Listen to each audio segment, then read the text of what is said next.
so many friends today. My goodness. Hello, everyone. How is it going? How are we all doing? I am freezing. I don't know what's going on. I think it's the wind. The wind is being garbage. Music is giving you chills. It's that good Doom music. Gonna be on mobile for a bit, then switch to your computer.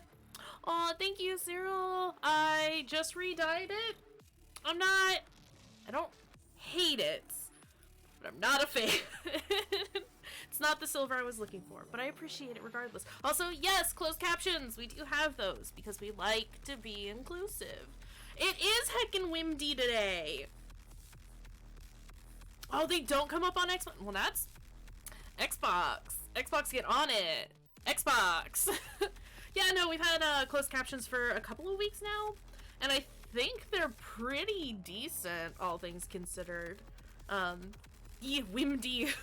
It's so like I live in an old ass farmhouse, and like the floor that I am on, there is like nothing between the floorboards and like the ceiling for the downstairs, and so the wind just passes through and makes everything frigid. And like I've got the rest of me fine, but my poor hands are so cold, and it doesn't help that I've got the shakes today too. So fortunately we don't have to like, it's just a lot of clicking. There's just a lot of clicking to do today. Usually watch with Xbox and type on phone, but I'm using my laptop to type today, so I get to see them. Fantastic. Gaming in mittens, make it trendy. I've got some like fingerless gloves around here somewhere. Can you imagine though the actual mittens? Trying to game with those on. But yes, hello, welcome everyone. It's so nice to see you all here. Gotta get them bone dry feeders. What's my CPS? Can we clarify? I'm not sure what that is.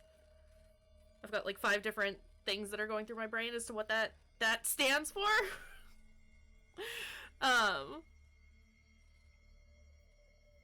But fienders. I might actually go get a pair of gloves if my hands don't warm up sometime soon, because this hurts. It's miserable. But yeah, we're gonna do some. Oh, clicks per second? I don't know. Yeah, I don't know. A lot? Is there a way to find that out?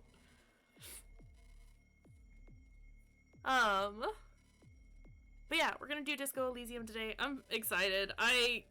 I'm still like obsessed with this game. It's very good. Do people know that off the top of their head? Right? Like, okay, guys, we're throwing the stream out. We're gonna figure this out. Longing for the days of those thumb holes and sweatshirts. Right, though. Oh my god. So, that was the thing. I could put on a sweater. I mean, I've got this bad boy on. But I also got my dope Amigo the Devil shirt on. And I don't want to cover it up. Not that any of y'all see those. I could get the man blanket. I could get the man blanket.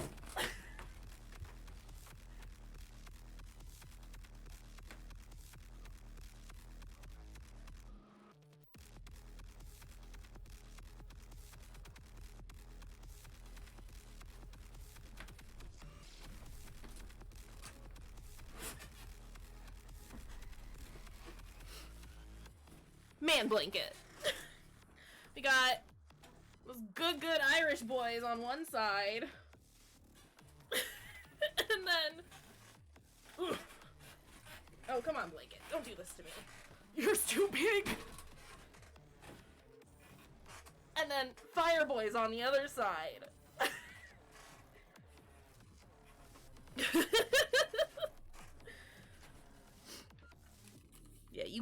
goat tongue that blanket. This is the man blanket. It's very good. Oh, sorry, desk. I didn't mean to punch you. That at least helps my feetsies. Why do I forget that blankets are a thing?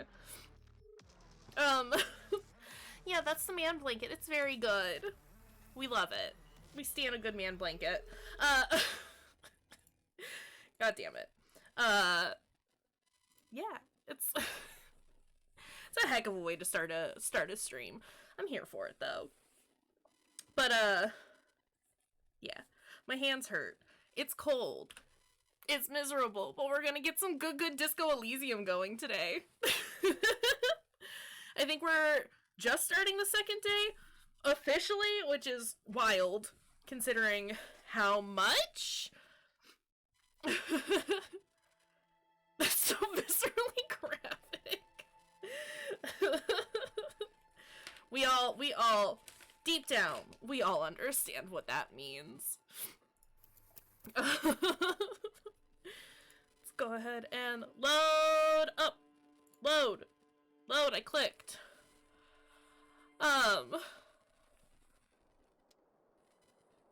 Yeah, I'm trying to think of what we did yesterday. A lot. We did a lot. But then at the same time, not a ton. Can I, like, actually use this door? Is this a door?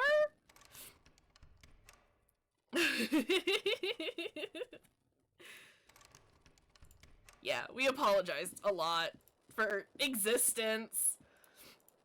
We got that good, literally the sorriest cop in the world. What was it? Achievement? We passed out in the street! Right!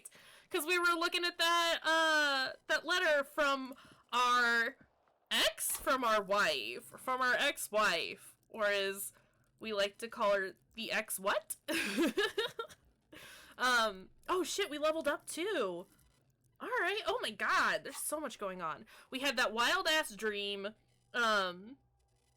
about us hanging in a tree. So said I can't give on Twitch. Same though. I don't know this game, but I love it already from that recap. This game is a wild mess, but a mess in, like, the best possible way. So we're playing as, I was about to call him a hobo cop, which is incorrect. We're playing him as a hobo cop. But, we are playing as a police officer whose life is just an absolute mess. He's an alcoholic and an addict, and is trying to help solve this. Aw, Jody, you absolute sweet person, you. Aw, thank you, Jody, for the gift sub. Also, congrats, Banter, on having a subscription now.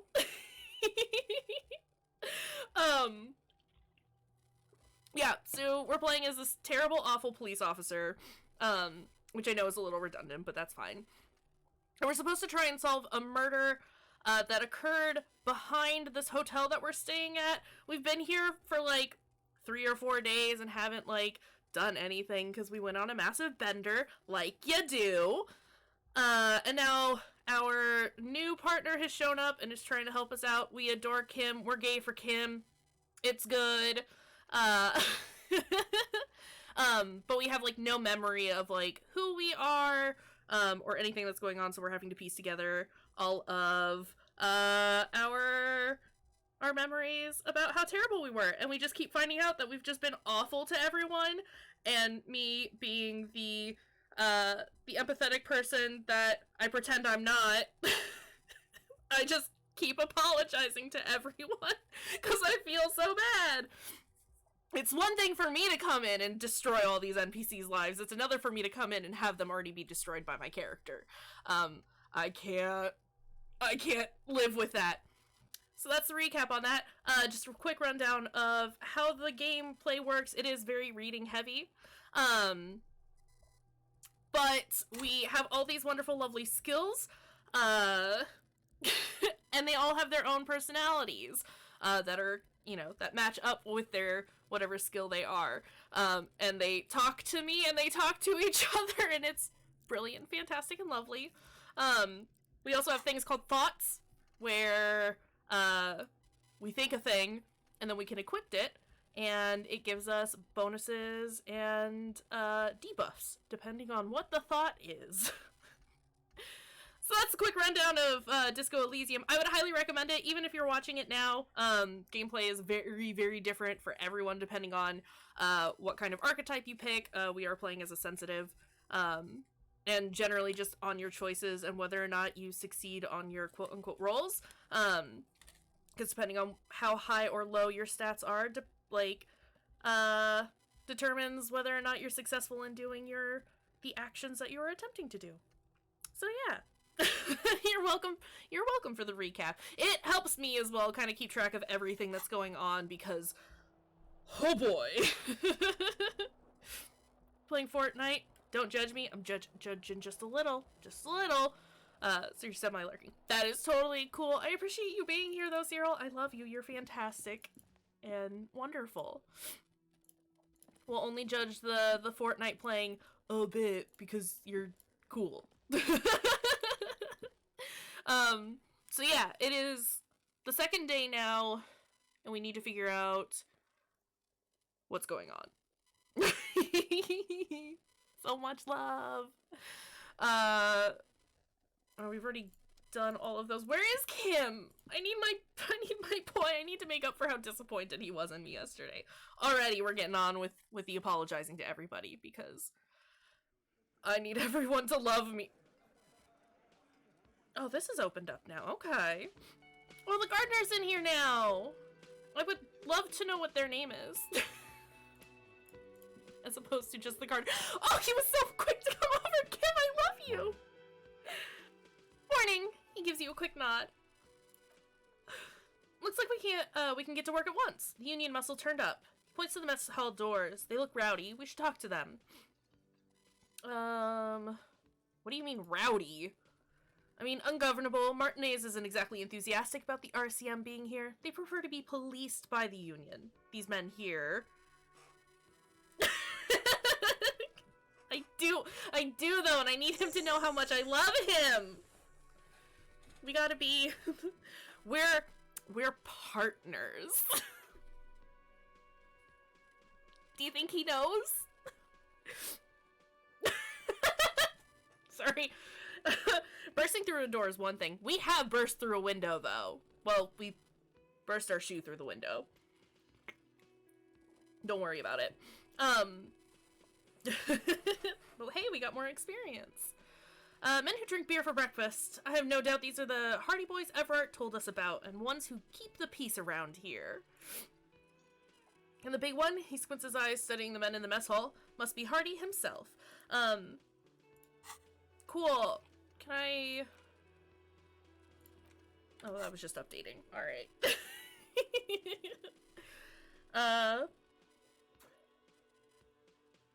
Are these the men Gart told us about yesterday? I completely forgot. He looks at his notes. Sorry, I had a rough night's sleep. It's them by the looks of it. Loud and nasty, just like the manager said. He crosses something out.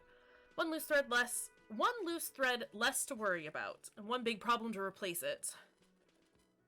Are there so many of them?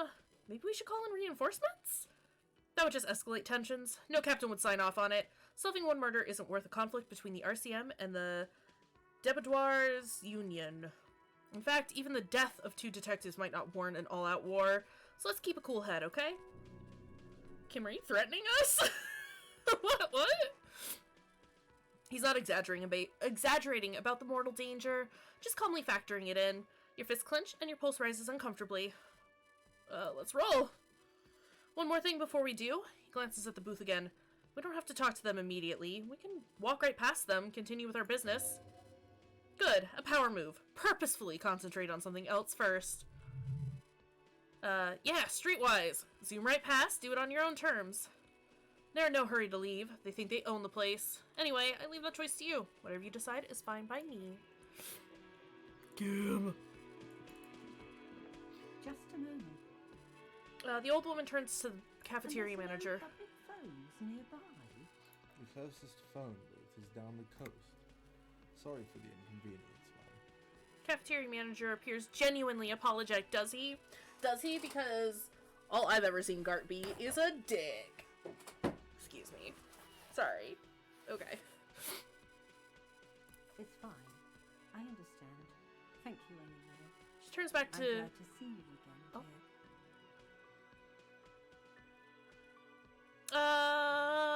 Sorry, ma'am. I didn't mean to eavesdrop on your conversation. Tell me how I might make it up to you. Don't trouble yourself about me. Oh, I'm gonna. I was hoping to make a call, but the Whirling's phone line isn't working. The art for this game is fantastic. I mean, like, the gameplay art is really, really neat and cool. But there have been a couple of scenes where we've had, like stills of everything that's going on pop up, and it's just very neat, vaguely impressionist, but still, like, really rough and in your face. It's so good. I cannot rave about this game enough. I would highly recommend it to everyone. Again, even for those of you who've, like, seen this from since we started playing it, like, it's so good. It's so good. The union office probably has a phone, but I can't really get there. Or to the phone booth down the coast. And Gary's phone is dead too. And, like, the characters are so well developed. Even the ones who are, like, super shitty, it's, like, you don't have to wait a long time to, like, really get a feel for their character. The second you start talking to them, you're like, oh, nope, I understand, like, who this character is, but there's still depth within them.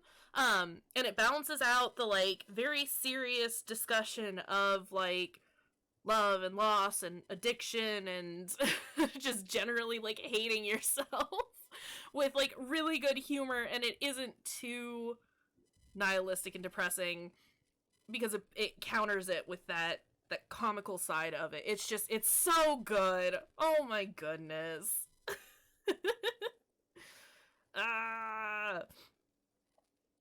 Wait, what's wrong with the phone line? Vague about it. Why did you need to use the phone anyway? The woman who's house sitting for us know that we may be delayed. Morel, my husband, and Gary were supposed to be back on Monday night, but they're still missing and I haven't heard from them. Are they dead? Lena, do I have to adopt you? Because I will. I was also hoping she'd heard from Morel. Okay, I'll bite. Has your husband gone missing That's before? just it. This isn't like him at all. He always plans his expeditions so carefully. Are we gonna find a cryptid? Are we gonna go cryptid hunting? Because, like, this would be fine. A cold breeze hisses through dense thickets of reeds. Something sweet in it, somnolent? A damp chill goes down your spine. When you look around, you're still in the whirling in rags. But you have more important Yeah, things cryptid to time, worry cryptid about. time, cryptid time! We gotta go! What is this expedition your husband was on? Oh, you're not reading, okay. Just some field work, sweetie. Morel is a highly trained scientist. He and his assistant, Gary, are studying an extremely rare species of insect. But they should have returned by now. They were just going down the coast across the waterlock to set a few traps. He said they'd be back on Monday. She sighs. What could be keeping them? Honey, it's like Saturday. No. It's only Tuesday. Never mind. The waterlock that was broken. Could this be it? Wait, who's this Gary person? Do you trust him? Right? A very rare insect? Sounds like Mothman to me. She smiles. Oh, sweetie, it's nothing like that. Gary's as loyal as they come. I trust him with my husband's life any day. Okay, but you like... This sounds like a life or death situation. Aw, banter! Go get some rest. That's super important, and you need to do that. But thank you for stopping in. It's always really nice to see you and hear from you at the beginning of a stream. Take care. We'll see you later, my dude. Sleep well. Doug Newton. Yeah. Where's the talking sword? We gotta make this happen. But also just Mothman. lock to the other side of the coast is broken. They're probably just stuck over there. Oh my, what happened to the water lock? Probably just some technical problem? Pizza. Duck. Duck. Well, whatever the cause, I'm thankful. She turns to the lieutenant. To both of you. You've spared me another sleepless night. You're welcome, ma'am. She turns back to you. I hate to ask, but if your investigation takes you to the other side of the coast, please do keep an eye out for my husband. This will surely lead to a cryptozoological mystery with that extremely rare insect. Yeah, we gotta go. We gotta go. And if you see him, let him know Lena is waiting for him here at the Whirling. He gets so tangled up in his work that he may not know the water lock's been repaired, and it's cold out there. Yeah, no, we're accepting the task. If I see him, I'll let him know you're here, when or if I get there. Oh, you're such a dear. Thank you, sweetie. Cryptids! We gotta go! We gotta! So your husband is some kind of scientist? Oh, yeah, she says with a pinch of pride. A zoologist. A cryptozoologist, to be more precise. What is cryptozoology? Harry! Come on. It's a pseudoscience that attempts to legitimize research into mythological beasts and urban legends. Lieutenant sounds unimpressed. Kim. Don't let this be the thing that tears us apart. That's one opinion, yes, and people are entitled to their opinions. My apologies, ma'am. I did not mean to undermine your hobby. Oh, Kim, stop! It's not a hobby, dear. It's a subfield of zoology, one specializing in animals that are so exceedingly rare that that many assume them to be extinct or even fictitious. Searching for such species, called cryptids, is difficult and often thankless, and frankly, many scientists are too lazy to do it. Universities these days are rarely interested in supporting real research. She's completely internalized her husband's struggles. They are her own.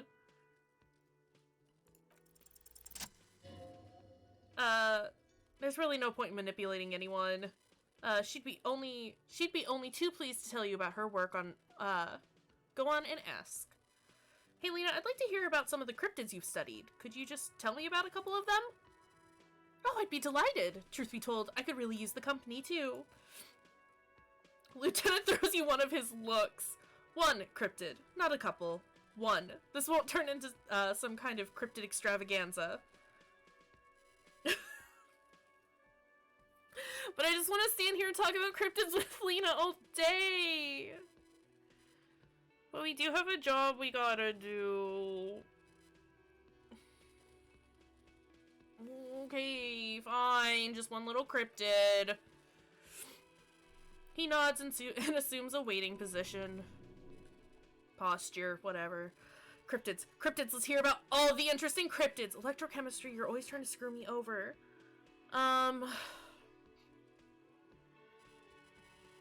What's the biggest cryptid? What's the tiniest cryptid? What's the most dangerous cryptid? Are there invisible cryptids? This is our job now! I mean, talking about cryptids all day would mean that I wouldn't have to talk to Evrar, and, like, that would be cool. The cryptid killed that person? Absolutely. It wasn't these Union boys. Not in the slightest. Alright. Oh my god. Biggest, tiniest, most dangerous, invisible. We can prove it! So this is the road we're going down now, is trying to prove that the cryptid killed the mercenary. Let's go with the biggest cryptid. Biggest size matters? Oh no! Also, I saw Jody, contributed to the indie stream earlier. I'm sorry, I forgot to shout that out. Thank you for that! And also, Dr. Synthesizer. Wow, words are hard right now. I'm too excited about everything. Thank you for the contribution to the community challenge. Andrew, thank you for the contribution to the community challenge. For those of you who don't know, we do have a community challenge set up where if we get enough points, then I will do a long stream where we just play a bunch of random indie games, indie horror games, and I'm very, very excited about that. I've already got a list of games for us to check out. that I'm pretty stoked about. I mean, that's how we'll justify it to Kim. I guess I just need Kim to not make fun of Lena. I need him to not. And thank you, Cyril, for the contribution as well. Oh, y'all are too sweet. The biggest cryptid would be the giant of Kayshurrr, she says, as if it's common knowledge. Of course! How could I forget? The giant lives in the most arid parts of the vast Kayshurrr desert in South Samara, casting a strange light across the barren wastes. Wait, what do you mean odd light? A mirage, or a psychogenous luminance. She does not elaborate the nature of this luminance further. And just how big is it? No one knows for sure. It is like an awful mountain appearing from below the horizon and expanding to cover almost a third of your field of vision. Is it dangerous? The towering luminosity of Kayshurrr is a bad omen in local folklore. Some say it's a fata morgana, others a fate unimaginable.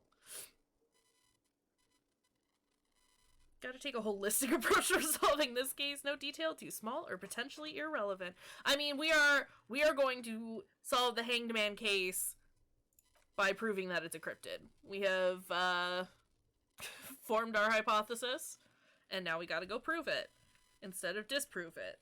We're gonna twist the facts so that it points to a cryptid. We're doing bad science, guys. Are you ready? Hooey, the lieutenant interjects. No animal can be that large. It's a mirage. That's what makes it so peculiar. A species surviving at the very limits of scientific law. The giant of Kayshurrr must be the largest animal the planet can support. There are limits, you see, to how large a metabolism an ecosystem can beget. Some say a gravity anomaly below the Kayshurrr desert might allow the creature to grow to these gargantuan sizes. That's science! Great. This is great shit. You need more.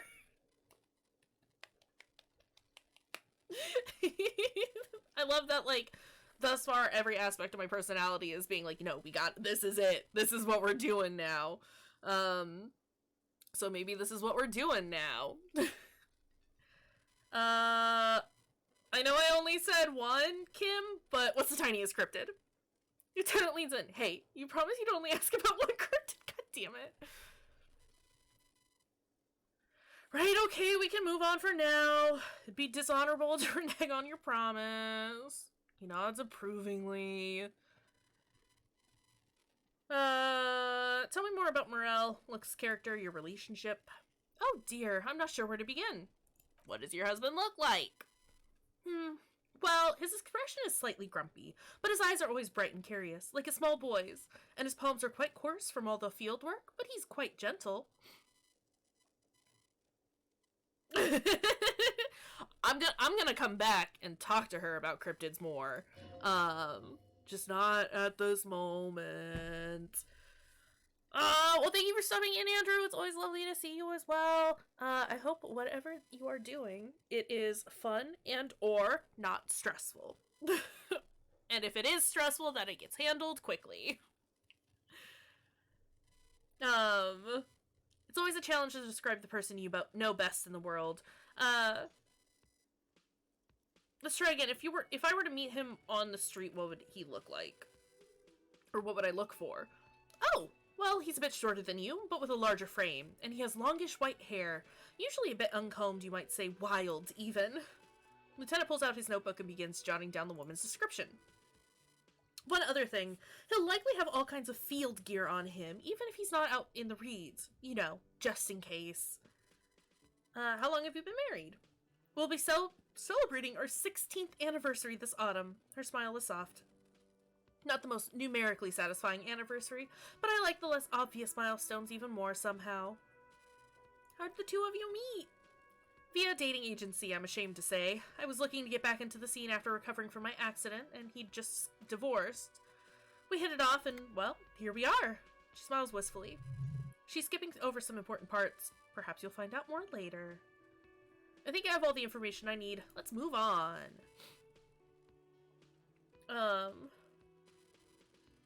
Tell me more about this rare insect your husband is looking for?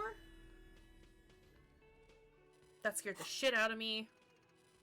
What do we get?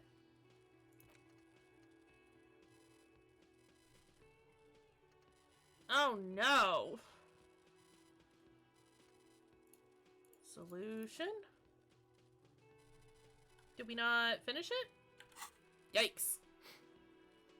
Oh, sweetie, it's fascinating. She catches herself. But I shouldn't bore you with the etymological minutiae. Lieutenant gives you a sideways glance. No, I want to hear about the insect. I'm sorry, Kim. Well, she hesitates. It's a phasmid, technically, but... Oh yeah, here comes the interesting. Where other phasmids imitate sticks or leaves, this one's a living reed. It disguises itself among the reeds here on the Insulindian coast. She looks you in the eye and nods thoughtfully, hence its name, the Insulindian phasmid. Perhaps you'll end up co-discovering the phasmid with us, officers. There's a touch of awe in the way she enunciated the creature's name. I knew it. Lieutenant sighs. We're going to be chasing made-up insects with cryptozoologists. It's not made up, officer, I can assure you. It's simply elusive. So much so that most establishment zoologists doubt it exists at all. What makes you think the phasmid is around here? Well, some teenagers making out in the reed saw one. They didn't know what it was, of course, but there was a brief article in the local newspaper about their encounter with a ghost insect that looks like the reeds. Gary sent us the clipping. Interesting. Maybe the phasmid made the teenagers make out. So newspaper clipping is all the evidence you have. Of course, most phasmid sightings turn out to be false alarms, but their description matched the Insulindian phasmid perfectly, and they didn't even know what they were looking at. I love when people say words and asterisks. Isn't it great? So is it dangerous? She chuckles to herself. Not at all. Why else would it hide itself so carefully? Because maybe it wants to stalk its prey, Lena. Is it valuable? Oh, I doubt it. No one gets into cryptozoology for the money, sweetie. Does it have cool powers? Yes, it can blend in almost perfectly among the reeds. Her face lights up at the thought of it. It's how it stayed hidden all these years. Centuries, even. Okay, what's so special about this stick bug, then? Stick bug! Oh dear, I'm afraid I'm not explaining this very well. It is very special. The one's face flushes with embarrassment. Morel can explain it all much better. I wish you could hear him describe it. Then you'd understand, I'm sure. That's all for now, ma'am. What's this?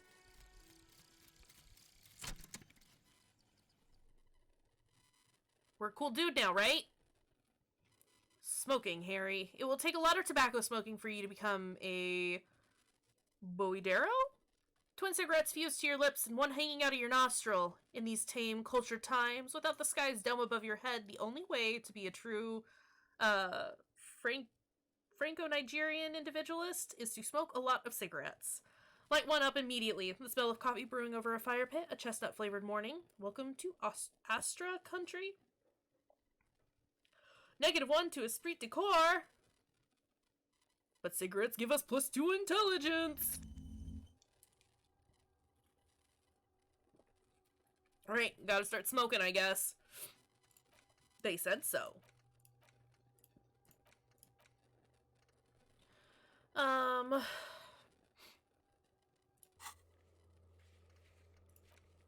Right.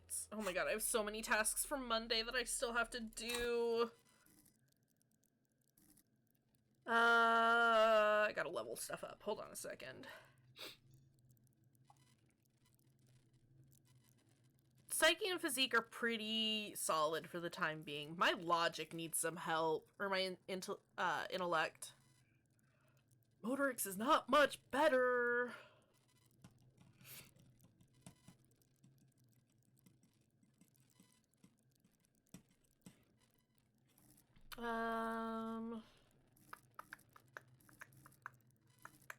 What do we need for...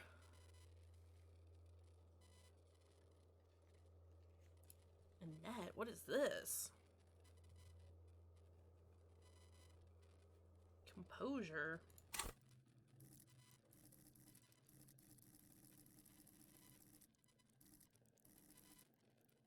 Let's get some some drama up in our life.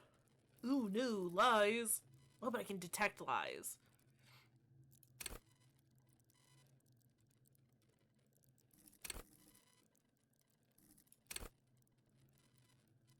Let's take a point in rhetoric. Step changes and close. Alright. Oh, there's a thing I can look at in here.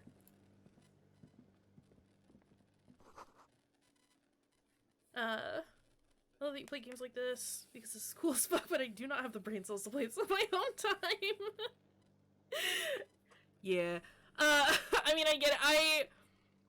I don't know, with games like this, they're super daunting when you first start out, but honestly, I straight up just go balls to the wall with it and just accept everything and then pay for it later when I make terrible, terrible choices about stat building. It's great.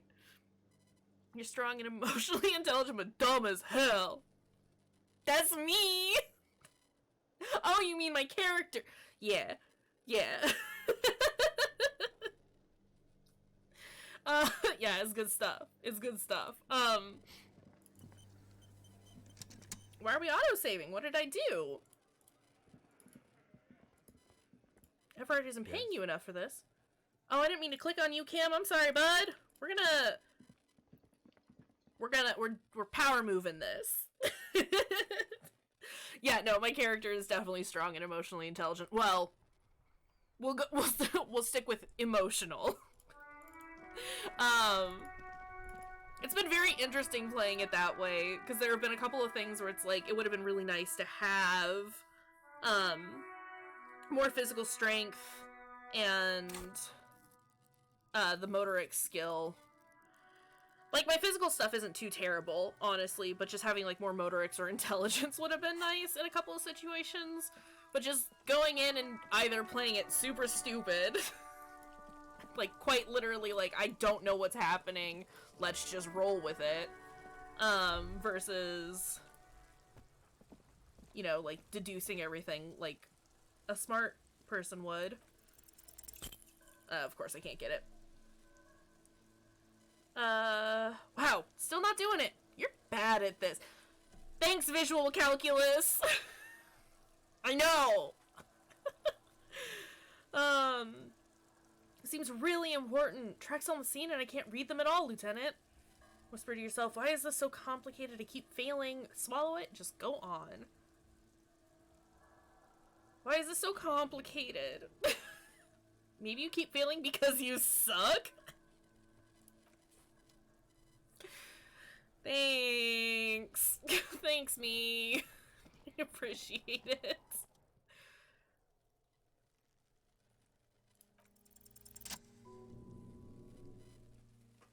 Wait, get the body down now! It's about time! It's been up there for what, a week? God. Alright. As you breathe in, the odor comes over you.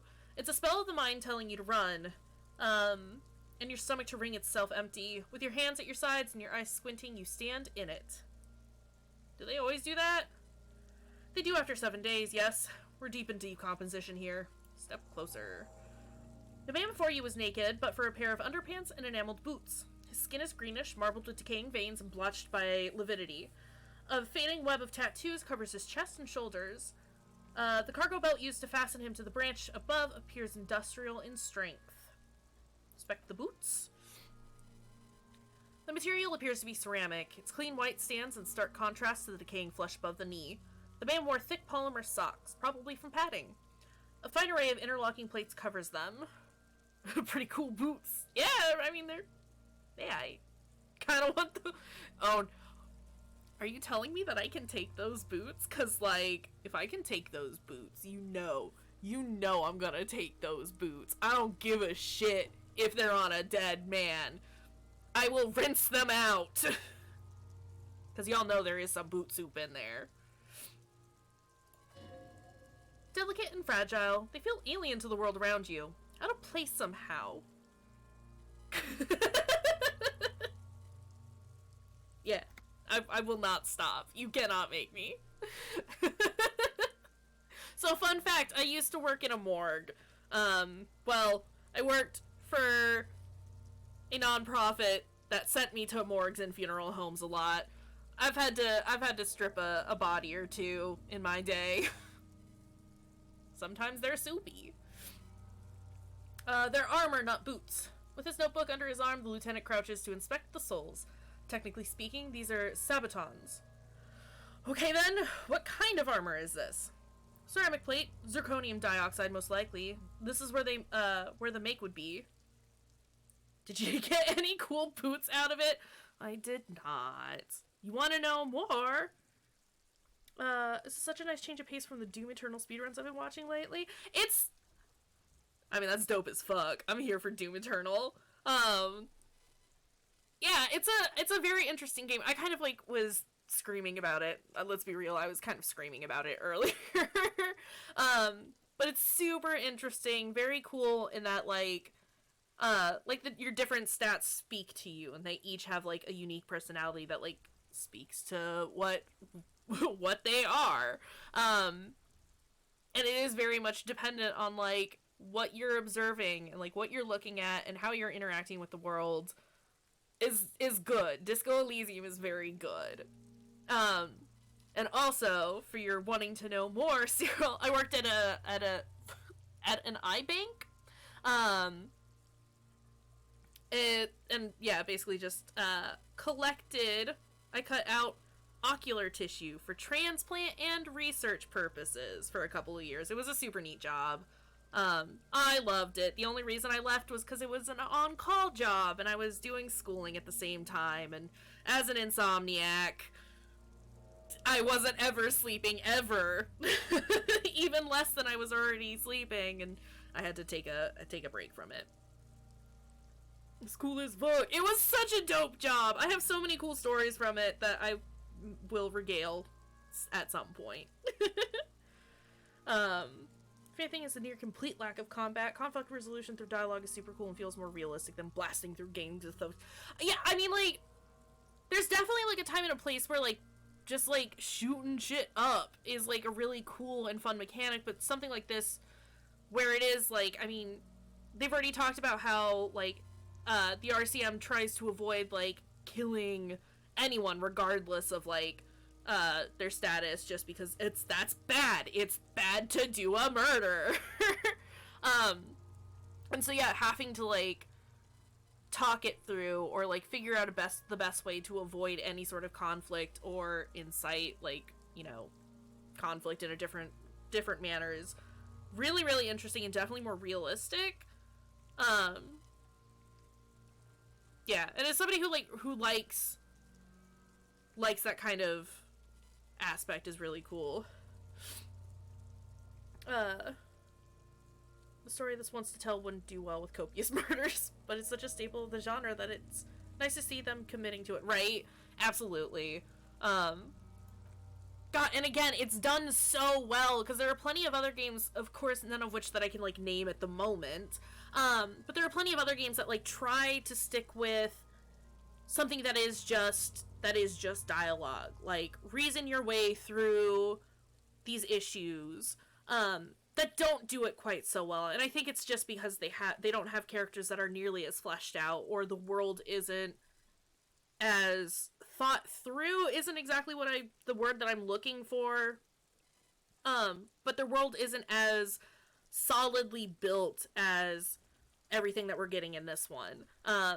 And granted, like, I mean, it's a staple. Throwing a character in and saying that they have amnesia is such a trope. And, like, it's, I don't know, in some cases it feels like a cop-out.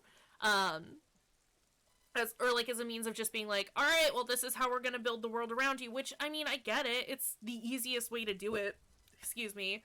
But the way that they've done it in this one, in regards to, it's like, it's not that you've just, like, had your memory stolen or anything. It's like, no, you just went on, like, a 3-day bender, and, like, got really high, and were really drunk for a few days, and, like, you've already kind of been, like, running yourself into the ground. It's like, alright, that really, like, that super establishes, like, who my character is, even without knowing who they are.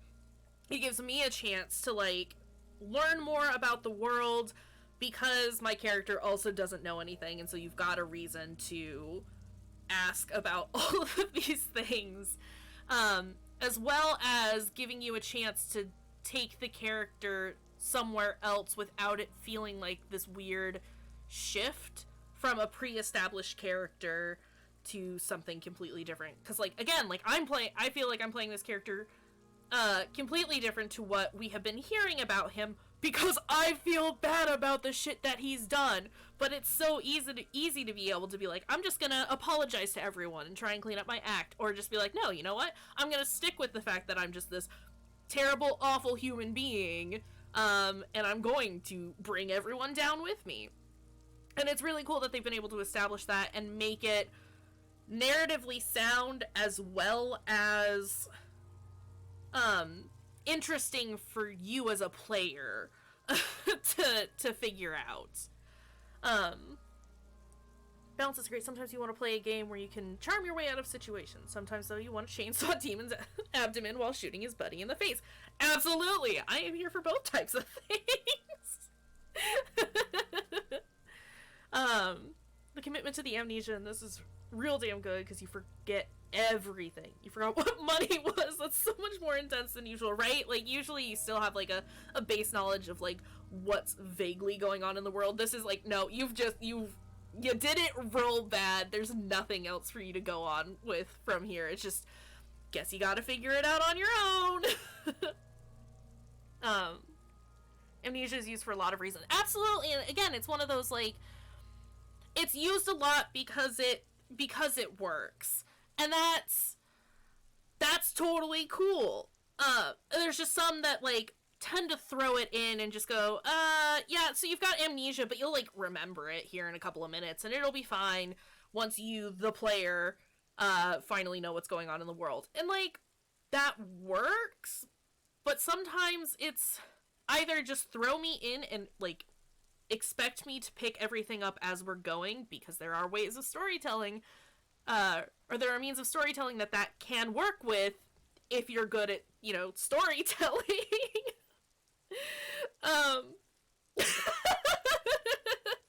way this conversation is happening while the hanging boots man is just hanging. I mean, he's been up there for 7 days. What's another couple of minutes, you know? Yeah, he just chilling. Don't worry about it. Don't worry about it. It's all good. One of my favorite skills in my run was Encyclopedia. It gave a lot of context to the places and history of the world, and it would also sometimes tell me how cheese is made. But that's so, like, that's one of the things that I'm, like, absolutely in love with this game about is depending on how you build your character or what skills you tend to focus on, or just the ones that you start out with really do flesh out the world for you. But it's neat because each of them has a different take on things. And so, again, my experience with this game is going to be vastly different than, like, your experience with the game is going to be.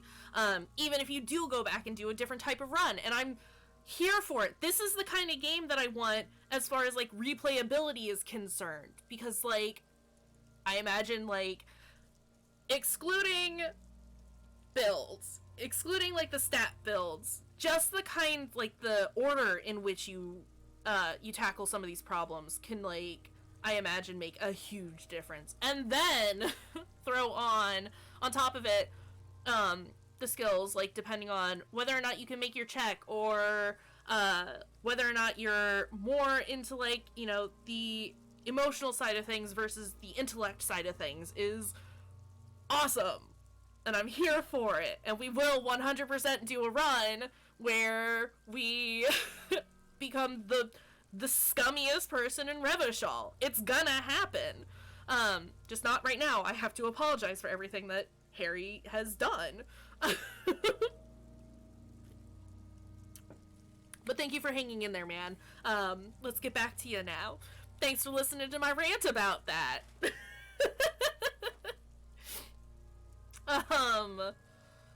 This is where the make would be. Where, under the heel, fair weather. He turns the boot slightly, Fairweather Model T500 VE. I'm guessing that's vitreous enamel.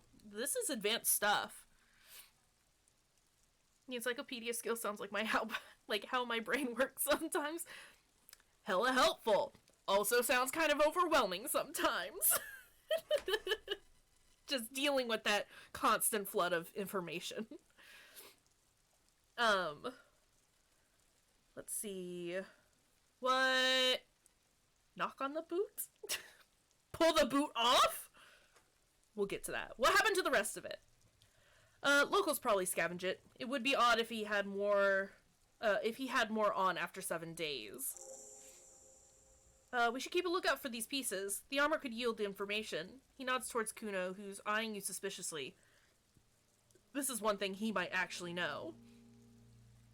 Kayshurrr equals best rants. Well, I'm glad you enjoyed them. Also, thank you, Odd Moose, for the contribution to the indie stream. Absolutely constant. My brain does that, only with stupid shit. The more emotional side of things. Constantly picking out what people are doing and trying to understand it. It's great. Alright, so we gotta talk to Kuno again. If you wear those pieces, it will help me protect your mortal coil. Why does my... Wait. Maybe he was just wearing these boots and there is no rest of the armor? Why does my mortal coil need protecting? Yes, bullets will fly. They always do. And the coil is fleshy and mush is permeable. Cast it in ceramic shell. Resist death. Okay. Understood. Mine is a lot of commercial jingles and video game minutia. Yeah. Yeah. I'm here for this. I've just got a constant, track of vines playing in the back of my brain at all times. That and then metal music on top of it that I can't hear over. It's great. It's good. We're doing it good, guys. The Sabatons dangle off the man's decaying form, ageless and synthetic. Material looks out of place here. It is. It's expensive. Lieutenant draws a line in the condensation on the ceramic with his index finger. We've requested similar material for our tactical units for years now. The constabulary has deemed it too costly. In that time, we have lost 6 men to semi-automatics. How much are we talking about? For a full set? About 4 years of wages. Ka-ching, baby! Nod to the boots. By ka-ching, do you mean... He tilts his head. Let's not log them as evidence. Let's steal them? I had a really hard time working today because I was thinking about woodworking. Setting up my new workshop, the best way to organize tools, the fact that next week is National Library Week, that I need to get my staff gifts for National Library Worker Day, and then we went down a snack food rabbit hole. Life is hard. The question is, did you find good ways to organize some of the stuff? I know figuring it all out is impossible, but... What was that about the constabulary before? You need to push some buttons if you want to recruit the lieutenant in a conspiracy. What if constabulatory is dragging their feet, why not start or if this constabulatory is dragging their feet, why not start ourselves? Before more good men die. So they don't get shot in the foot? I think our extremities are fine without a dead man's boots. Oops, well, no one said it would work. Back to detecting now. No, I want it! How could this man afford such expensive hardware? Looks like he worked for a private contractor, like Everett told us. Wealthy, with state ties. This is way above what we have. Knock on the boot. Small bell-like sound fills the air, like tapping on the side of a porcelain cup. Suddenly your biceps coil up. Your elbow is sharp and cocked for a punch. Punch it harder! Kim does not approve of corpse robbing. Kim is not approving of a lot of things that I've been doing lately, and honestly, I don't care. Make a very bad adventurer. He would. He really would. I think we found the lawful good character in the party. Oh no. As the chaotic neutral, that's I'm getting flashbacks to previous sessions. Oh no! Your fist connects to the boot with the same ding. The sound does not appear to get louder. Oh yeah, your pandemic experience. Oof. Sorry, buddy. Lieutenant cups his ear. Did you hear that? A click? Yes, like dice rolling. This is a kinetic redistributor. It spreads the incoming energy horizontally from plate to plate. When the plates contact, there's a click. That's the sound you heard. He points to the toe. See those lines? Faint organic lines cover the plates where they separate into smaller ones. These plates then divide into smaller plates until there are hundreds of them all together. Good, you gotta follow your heart even if it's against Kim. You break lawful good. I do. I don't mean to. I've never loved a lawful good character like this before, though. I don't want to break Kim, though. Like the scales of some ancient white monster, cracked and pearly. Pull the boot off! This feels dangerous. Are you sure? Yes, we're gonna pull. I'm telling you, boot soup! Grab the boot under your arm! Stench fills your nostrils. As you push downward, an ominous creaking sound comes from above. It's gonna break. Stop! The lieutenant's voice is sharp. He looks at you with the boot under your arm. Pig's gonna pull his head off! Brutal. Oh, this is a bad idea, isn't it? I'm gonna pull his head off. Dude, oh, hey. I'm gonna pull his head off, right? Yes, that's what I said. You'll compromise the coroner's case if you do, so please don't. Kim! Kim! It's gonna be compromised as it is! This man has been hanging here for a week! Ooh. No! Boot soup, right? Oh no. Yes, that's what I said. You'll compromise.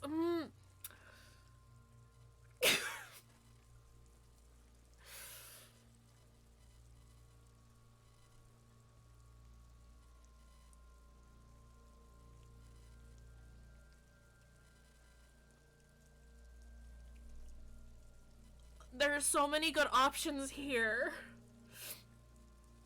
It's that constabulatory thing I said before with the dead guys. I want to protect them. These boots would go super well with my bell-bottom pants. I've never seen a case where the body has to remain in place until the investigation up. So, body doesn't have to remain here. The issue is I just didn't do my job and pull him down in time. So he's been hanging out there because I've not done my job. Boots would go super well with my bell bottoms. You do understand the boots are steeped in cadaverine odor, right? So are my pants. You have a point there, detective. You have a point. But Lieutenant taps on the boot. There's no way you're getting them off. All the organic matter in his body has been flowing down into the boots. They're fused to his feet now. Why do you think the locals haven't scavenged them yet? Because they are cowards! You're sure there's a way to peel them off, but first the body needs to be down. And second, it would probably be better if the lieutenant wasn't around. Sounds like a plan!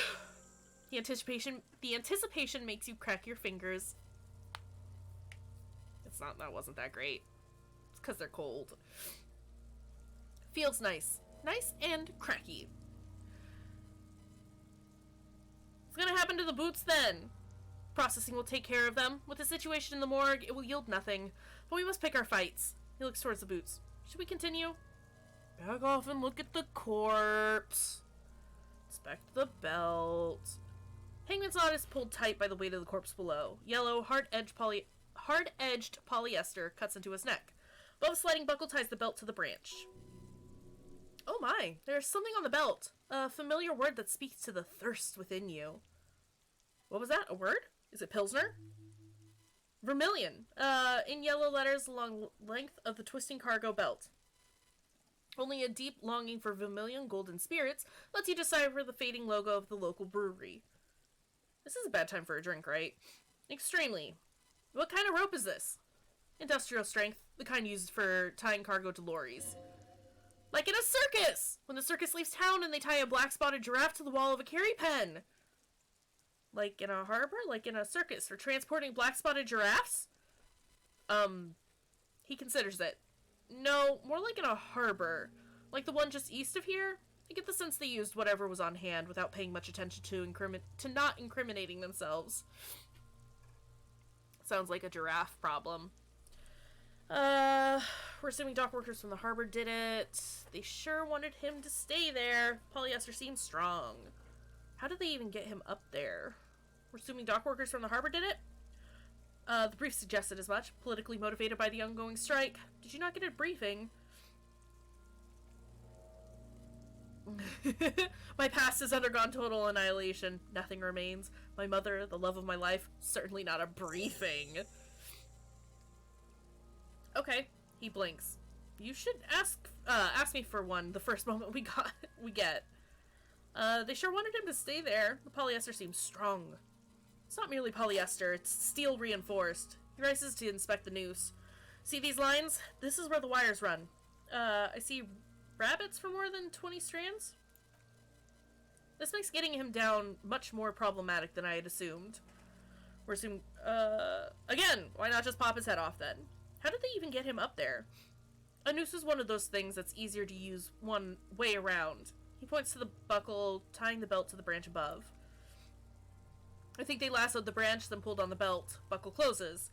Makes a pulling motion. It's what I would do. Seems easier than climbing up there. Kim! Did you do it?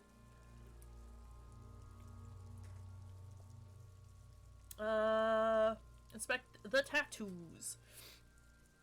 An intricate web of blue lines stretches across the torso. From the right shoulder to the solar plexus, each time they intersect, a small white star is formed in their crossing. Hundreds of fading asterisks riddle his skin. Their concentration is highest around his heart. Didn't Big Boy at near the docks, didn't he have tattoos like that? His corpse is marked by stars. What will mine be marked by? Alcohol and heartbreak. Your fist clenches suddenly. It will be riddled with disco. Decay is creeping on the tattoo. Already most of the canvas that's holding it has darkened. Now it disintegrates slowly, letting out a stink. Is this a national pattern? Of no nation that I know of. If anything, it reminds me of a religious illumination, last or penultimate century. Men who live harsh lives often turn to innocentic worship, but which one? I see no trace of a humanoid figure. The pattern does not stir patriotic or religious sentiment in you. What it does is speak to the wounded, limping animal, the male in particular. Unable to communicate in anything more than grunts, it's impossible to tell if its advice is right or wrong. I am missing something here. So am I.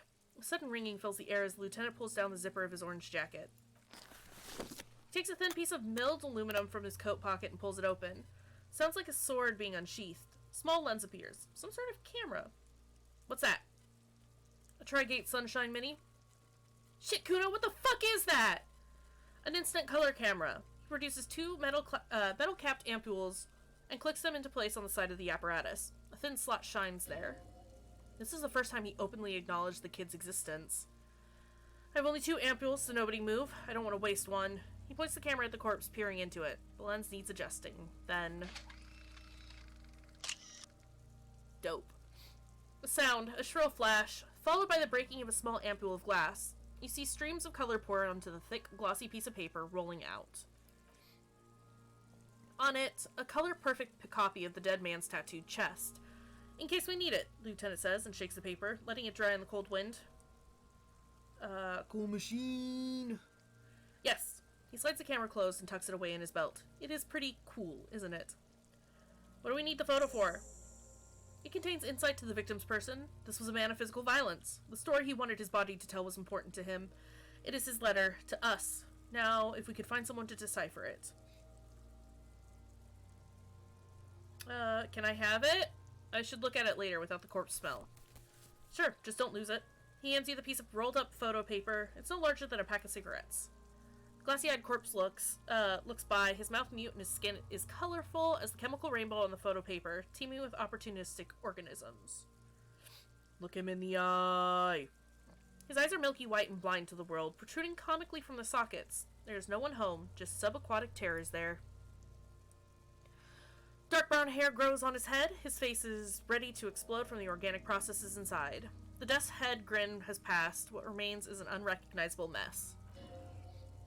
Underneath the curled meat, there is an expression, not carried on his features but below, inside, an expression of pleasure. This man was experiencing joy at the moment of his death.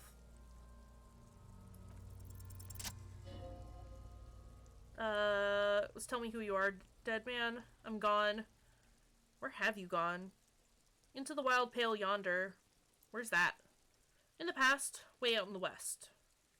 I can see you're gone, but who are you? I'm a joke. Look at me. You are now, but who were you when you were alive? A killer, a motherfucker, and a killer. Takes one to know one.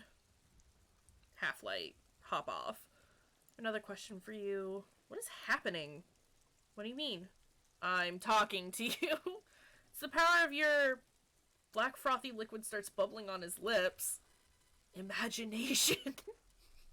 Oh. Oh. We had talked to the dead man. He'll absolutely know who killed him. Why don't more cops do this? Because they lack imagination, apparently. Yeah, man, don't be crazy. Inanimate objects and dead people can't really talk to you. Your wild imagination is doing this. Ask some more of those questions you love so much. Get out of here, horrific necktie. Why do I love those questions so much? Because you're a copperoony. Look at all of them go. Do you want more questions? Yeah, give me questions. Give me a comical amount of questions. Jesus Christ. Is my name Rooney? Fuck no, you're no Rooney. Right, I'm the Tequila Sunset! Not sunrise, sunset! You ain't no Tequila Sunset, you're probably just Harry or something. That's right, Harry. No, it can't be Harry, I refuse. Good for you. Why do I feel like I've forgotten something terrible? Because you have? Who killed you? Love did me in, brother. Brother Capo. It was a love all along. Can you ask me a question? Sure, Lobo, I can ask you a question. Why are you doing this? What? Looking at my face, motionless, looking into my eyes, standing here. Why are you investigating my murder?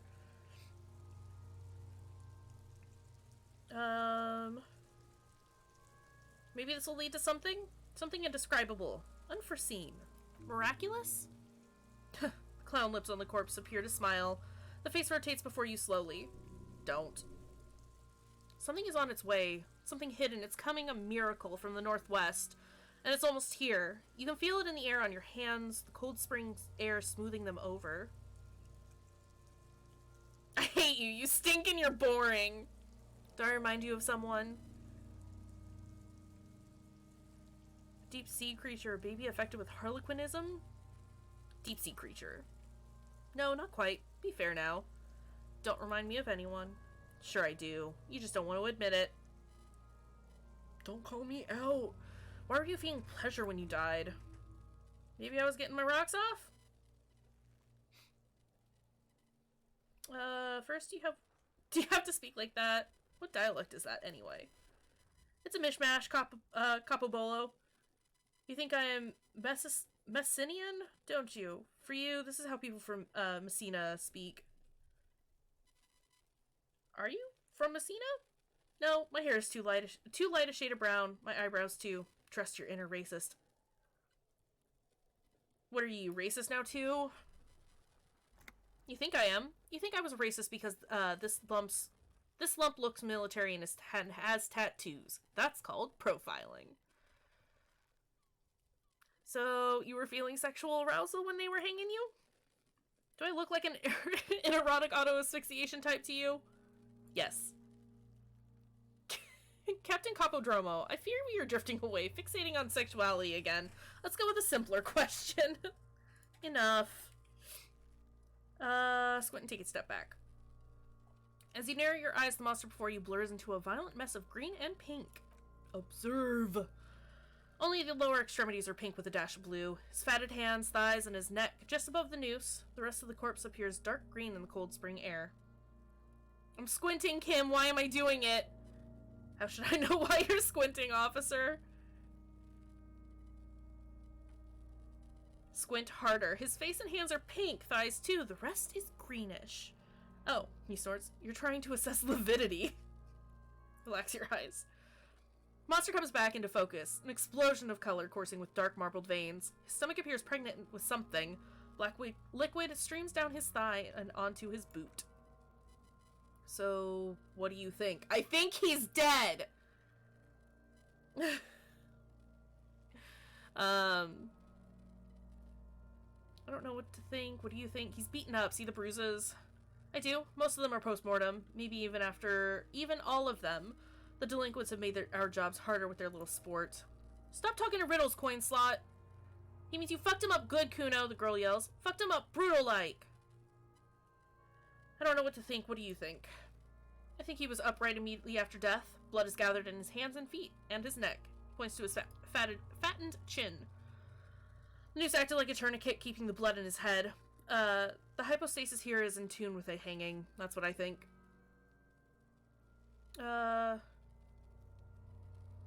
Could it be he was still moved after death? There's always a chance. We should check for ligament marks on his neck to see if they're in tune with the belt. We'll have to get him down first. Back off and catch your breath. So how do we get him down? He stops to think, then checks his notes. Are you sure we finished the preliminary examination on the cadaver? We might miss some of these things once he's down. I have something I need to know, Corpse Man. Nope. Yep, preliminary examination is done. Let's get him down from here. Steel reinforced belt presents a unique challenge. I brought chain cutters, but I don't see a good angle to approach the belt. The cadaver is a good 1.2 meters up. Neither one of us can reach the belt without assistance, and even if we do, there's the question of cutting it.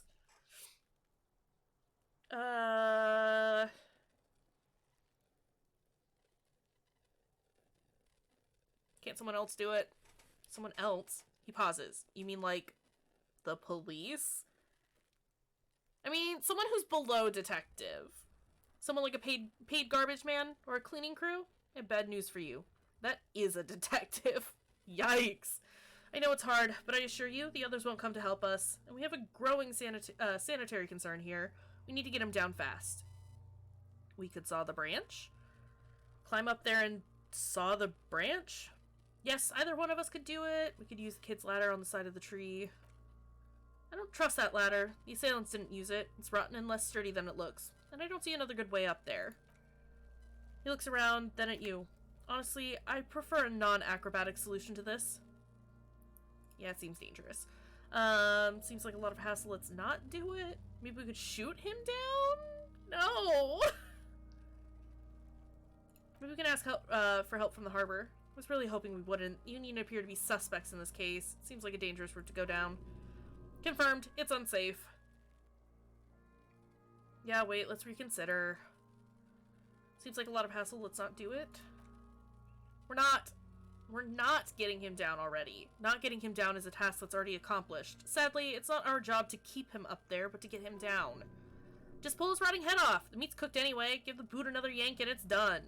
Let's just pull his head off. That's what I was saying! It's tempting, but decapitating him will make it impossible to ascertain whether he was really hung. The damage to the neck would make coronary work pointless. Maybe we could shoot him down? Yeah! The enthusiasm is unrestrained. Bang bang time, pigs! Shoot his head off! Lieutenant remains unaffected. How? I don't know, just, shoot up there maybe?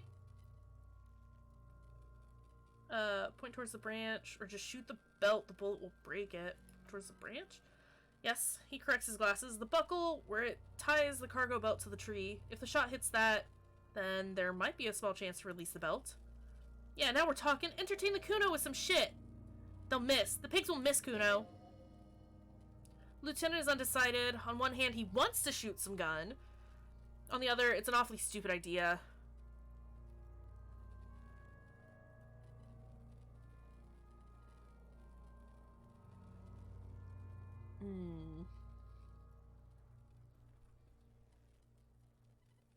Take the shot, Lieutenant. What's the worst that could happen? I'll blow his head off. Take it! Take the shot! Yeah, take the shot. Kuno wants some of that shit. Silence. With his elbow sharp, Lieutenant unzips his jacket and produces a lightweight firearm. He drops a paper cartridge in the barrel, separates the scouring stick, and gives the cartridge 5 tucks. He then steps back and assumes the... Oh no. The Phalates position, taking aim. The corner of his eyes twitches, his finger on the trigger. Easy to, say nothing. He's gonna fucking The kid's voice is drowned in a shrill blast that echoes off the walls of the surrounding tenements. A cloud of smoke slowly parts in the air, as the lieutenant steps back and says to himself, God damn it. He feels bad about it. About his eyes, mostly. Just having bad eyesight. Probably from a young age. Whatever you do, do not console him. Fucking idiot. Kuno could have hit it easy. But then Kuno's not fucking handicapped, is he? Kuno, that is...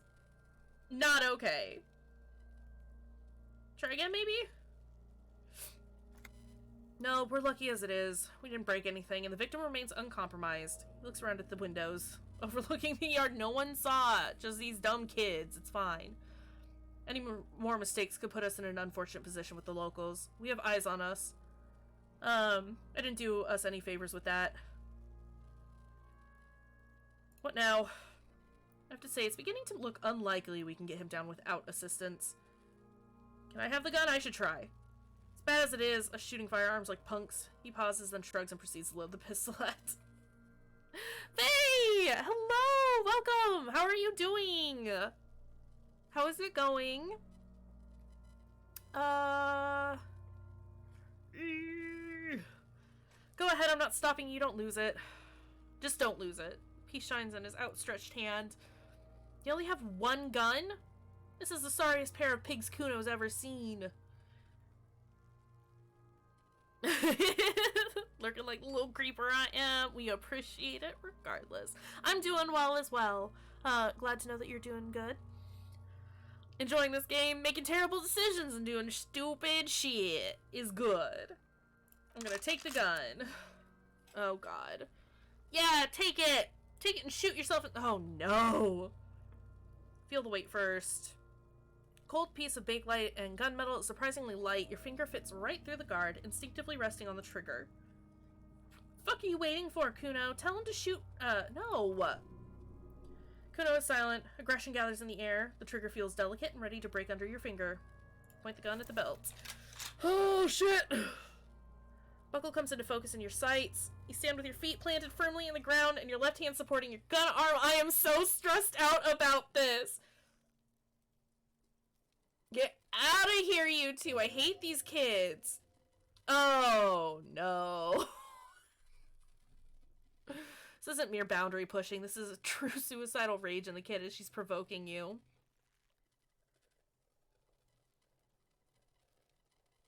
Close your left eye first. Field of view narrows. The branch slowly moves, becoming entirely two-dimensional. Metal buckle glimmers, catching the morning light as the corpse slowly rotates. Oh my god! I'm gonna tell her to shut up. Or what? You gonna— no. Voice is almost a whisper now. No. I'm gonna point the gun at her.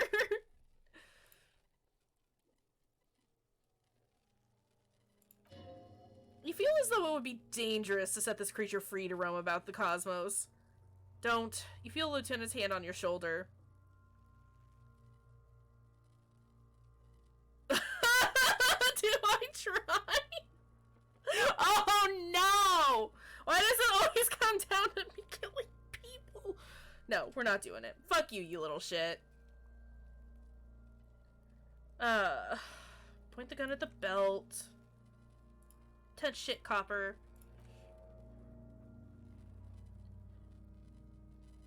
I've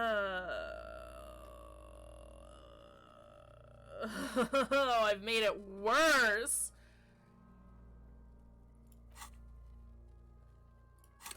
on a second. Do I? And I can't change my clothes right now! It's a non-standard game over if you pull it off, by the way. Oh, shit. Alright, alright. I just want these boots! At this point, I don't even give a shit about getting the body down to look at it. I just want these goddamn boots! Yeah, I know, we failed. I'm gonna blow his fucking head off. A plume of smoke erupts from the barrel. Your hand goes numb from the explosion. With your ears still ringing, you lower the weapon to see what happens. You miss the belt, but hit the corpse straight in the chest. Yeah, I figured it was shooting her would be the bad ending. I hate her. I want to beat these kids up. Fuck them. Bits of ribcage protrude from the skin, no blood, only a murky sludge dripping down his belly. The sudden stink makes your eyes water. I have done a bad thing. There's something wrong with your weapon, Lieutenant. It keeps missing. The armistice is sufficiently precise, officer, especially at close range. He takes his sidearm from you and holsters it. It's not the gun's fault you can't shoot, it's your pig hands. Pigs don't have hands. They have, like, fucking hooves or something. Kuno has hands. He displays his little fingers. They're pink. Kuno can shoot that shit down for you. We're not giving Kuno a gun. That's preposterous. We're not giving you the gun, kid. That's preposterous, she whines mockingly. What are you, a fucking Earl? We still need to get him down somehow. His tone is growing tired now. The stench makes him turn away from the corpse. But how? The bad way? The way I didn't want us to? He sighs. By asking the harbor for help. They have the tools and the men. If they put him up there, they can take him down too. Good job, we already found a way in the harbor. Hooray for us. Want to be dangerous? To ask the suspects for help with the victim's body? To be indebted to Everett Clare? Very much yes. He nods. Which is why I would have preferred us to accomplish this feat ourselves. Clearly we can't. My god. Let's get it then.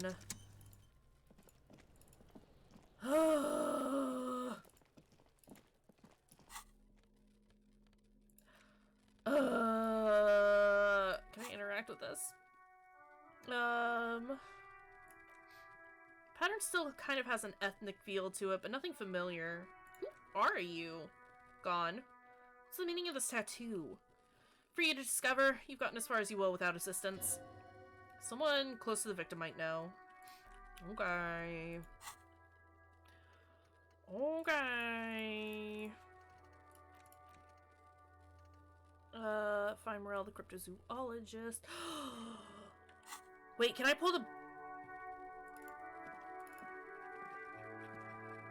I'm gonna have to wait until this evening, aren't I? To, pull those boots off. Like, when Kim goes to go to sleep. Dented yellow mailbox greets you with its graffito and bullet holes. Wait, white envelope. Oh, right, I need to get those signatures. Oops. Leave. Sir. Who are you?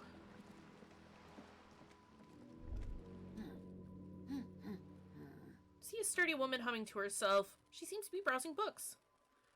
Good one? Yes, hello? She nods, her attention fully focused on reading. Who are you? No one. I'm just a working class woman. She doesn't really want to be disturbed that much. What are you doing? Looking for something to read. She reverts her attention back to the worn paper, to a worn out paper book. Good, good. It is. I'm a I know policeman. you are. Do you need the help of a policeman? Watch her browse books. Her hands move over the book covers. The tips of her fingers look rough, stained with yellow. Seems like she has spent a lot of time at work smoking. An array of neurons fires up with joy. Bummer a cigarette. Lisa turned to pain. Lessa turned to pain. Do you smoke? No, I don't. I know for a fact that you smoke. She looks up slightly startled. Why do you think I smoke? I suspect I may possess supernatural abilities. Your hands look like they belong to a heavy smoker. It's not like yours look much better, she says while eyeing yours. Take a look at my hands? She is right. Your hands look even worse than hers, with tiny cuts and gushes covering your skin like a spider web. Your fingertips have become an ugly shade of brown. Just give me a cigarette, please. I already told you I don't have any. Go bother someone else. She's lying. She's goddamn lying. She has smokes. Do you know where I can get a pack? From the kiosk? There's one near the harbor. It's a frit. You can look it up. Just give me your cigarettes, okay? Don't lie. Sorry, officer? She stares at you in disbelief. Okay, thanks, no problem. It's all for now. The woman before you nods and returns to her reading. Excuse me while I just, like, bother you.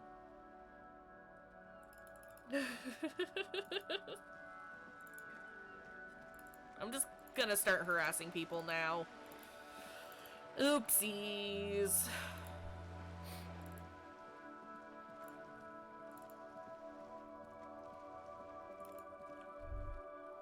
What is over here? Still can't get in there though, right? Because that old lady's like, no! I don't talk to strangers!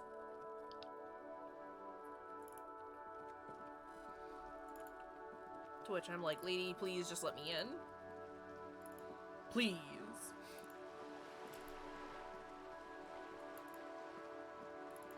I also need to think about starting to get money for the whirling. Like, I've got enough money for tonight, but not enough. We gone down to the docks up there? I did, but there wasn't anything there when I went last time. Right now I'm considering going to the apartment building. No, come back. Considering going to that apartment building, sewer grate, and gateway to the river of filth, or talking to the harbor dudes. I don't want to necessarily do that just yet though, so I think we'll go check out the apartment. Well, I say apartment, whatever the fuck this place is. This one right here. Check out the bookstore. I went in there briefly, and I think I just made fun of the lady in there. Oh wait, do I have to... Did she... Little girl told me to do something, I think. Nogi! Hello! How's it going, buddy? How are you doing?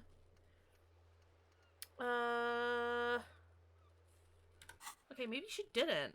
I thought she told me... Or I thought I offered to go, like... Snowflake is like a little gift from the sky.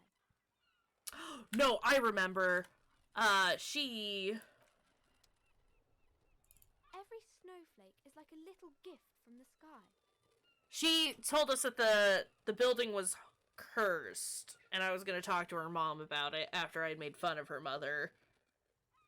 We can do that in a minute. It's going good. I am doing well. I'm glad that you're doing alright, man. Yeah, no, we're good. There's so much happening in this game, and it's great, and I love it. But my goodness. Oh my gosh. Did I tell her a Yo Mama joke? No, I think I just told her that her bookstore was dumb. Hello again, esteemed officer, and welcome to Crime, Romance, and Biographies of Famous People. I know. What can I say? I'm an absolute savage.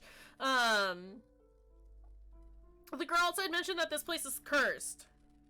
Cursed? Who said that? Annette? She blinks. I will have a word with her. This place is not cursed. It has a robustly magnetic energy. Good for commercial activity. My business is thriving, sir. Doesn't feel like it's thriving. Feels ghostly. Classy bougie tentacles. Woo woo woo woo woo. Yeah, absolutely. That is 100% how it goes. Yeah.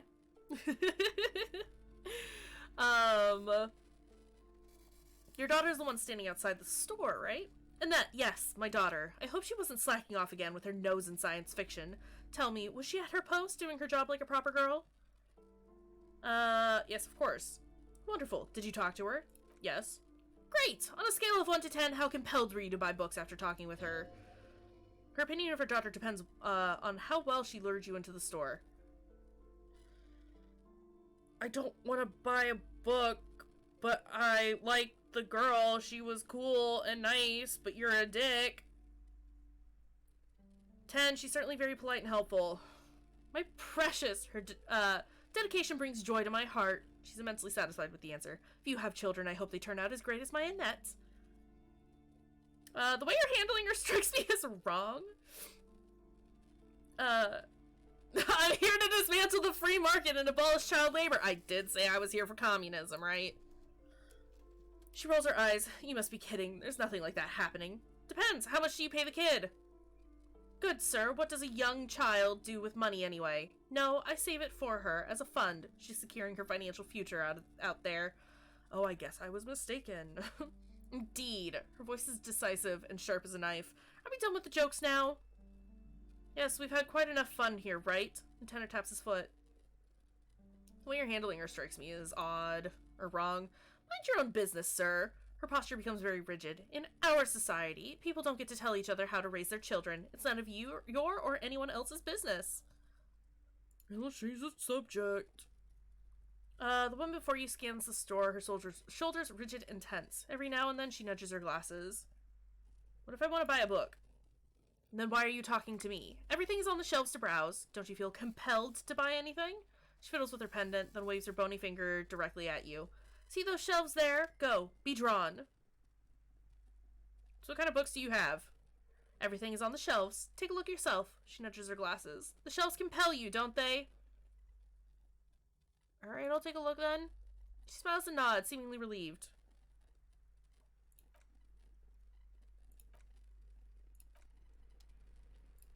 I'm gonna go back here. You see a set of tattered curtains blocking the way to another room. A strange cage-like trinket dangles from the curtains. Excuse me, officer. The back room is strictly for employees only. She's right. Those curtains give off some eerie vibes. Better not mess with it. What's so eerie about those curtains? Be wary of those mysterious ornaments from the Dark Isles. Dark Isles? What's going on? Do you realize what's out there upon the mist-shrouded islands of Ile de Fantôme in Semenine? Eerie pygmies and wild shamans practicing unnatural mysticism? You're out of line. Not so. You sense their strange magics cast from the dark forests they ride around in. Don't believe it? Go ahead. Straight through the curtains. Suffer the consequences. Shopkeeper, what's behind the curtains? Dead bodies. Nothing. Now please go back to the browsing books. She fiddles with her pendant. Don't you feel compelled to look at the books? The books are all you care about. Would you kindly go look at the books? Examine the strange cage-like trinket. You see some kind of charm, an irregular polyhedron assembled from bones, sticks, and straw. Inside, a disturbing fish head with empty eye sockets stares at you. Aside from poking at it suspiciously, there is nothing else to do with the fish head charm at this time. The curtains remain shut before you. Pulling open the curtains! Just as you're about to pull apart the curtains, the petrified voice of the shop owner cries out once more. Is she trying to hypnotize you? That's what it feels like. Sir, don't touch that! I told you, it's off limits to the customers! Her hand is closed around her pendant, her fingers nervously playing with the talisman. Parapsychologically speaking, we're done if you decide to open them. I won't be held responsible for the consequences. It's too dangerous. She looks away, mumbling. Why is everyone always messing with the curtains? Why can't they just buy books like normal people?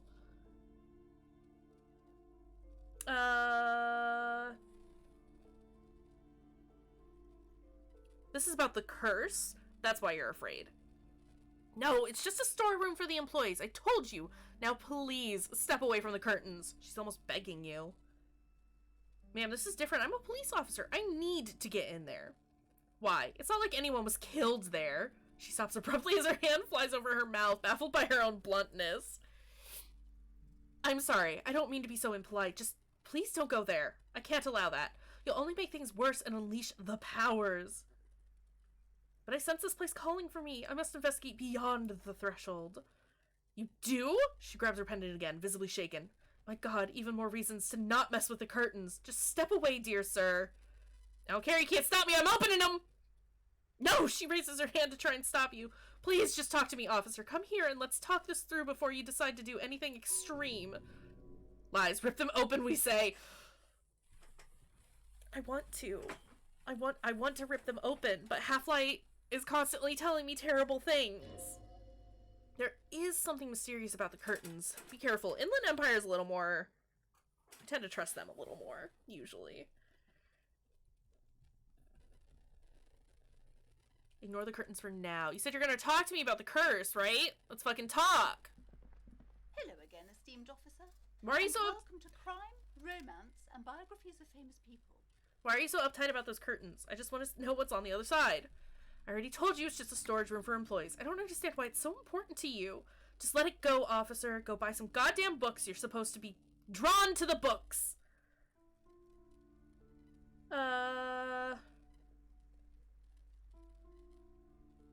If it's just a storage room, then why does it have a 70s ward protecting it? If it's just a storage room, then then it wouldn't hurt. No, let's do with why is there a ward protecting it? It's just for decoration. She wavers under your gaze, mouth pressed into a tight-lipped smile. Then something breaks. Okay, fine. It's because this place is cursed, just like Annette said. They don't call it the doomed commercial area for nothing. Are you happy now, officer? Happy that you've ruined everything? She closes her eyes and starts mumbling something to her pendant. Take it easy, you've broken her resistance. Pushing her further will gain nothing. How does this curse manifest itself? Shiver runs through the woman as she looks around the dimly lit store. The curse is so much worse than you could imagine. It's a disease, eating at the very foundation. Her voice drops to a whisper. It's the curse of financial distress, of ruin and bankruptcy. She peers at the curtains again. Didn't that curtain just move? Okay, I'm a little confused. What does that mean? Annette mentioned that the previous tenants have experienced some financial troubles. Wait. That's it? I was hoping for something more paranatural? No, Annette mentioned something like that. It's not just that, officer. We're dealing with something supernatural here. It's the Cacao demons feeding off bad business practices and disappointing income statements. Are we playing Doom now?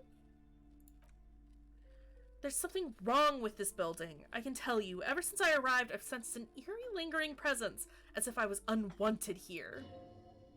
Sounds familiar. Strange. I feel unwanted too. What does it mean? Truly so. Her eyes narrow as she tries to get a read on your energy. Perhaps the dark energies are leeching off you. You shouldn't stay in the store too long. It may be dangerous. Why didn't you just tell me right away it's the curse? It's not good to talk about the curse, not in detail. The negativism... She shivers. It's dangerous. Talking about the void wraiths angers them. Girl, the more you talk about this, the... Such race may prove a formidable enemy. Suit up. Have you sought help from anyone? Yes, I've contacted numerous parapsychologists and even a pair of Seminese mediators. They provided me with awards. She nods at the strange cage-like trinket on the curtains. The wards help to keep the doom at bay and protect us against the darkness that lies further in the building, even though now I fear it's not enough. Is your pendant part of the wards as well? Oh, this? She holds the pendant in her palm. It's... Ogre heart glistens under the lights.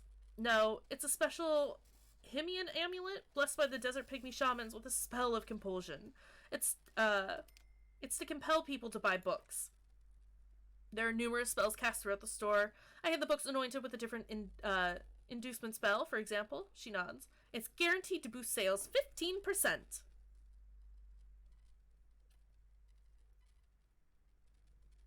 Would you like me to take the case? I could investigate, see if the curse is real. Most certainly not. I don't want anyone who's not familiar with the psychic arts to get involved in this mess. Stay away. Leave the spirits be so they can return to their slumber. Psychic arts? Sounds right down your alley.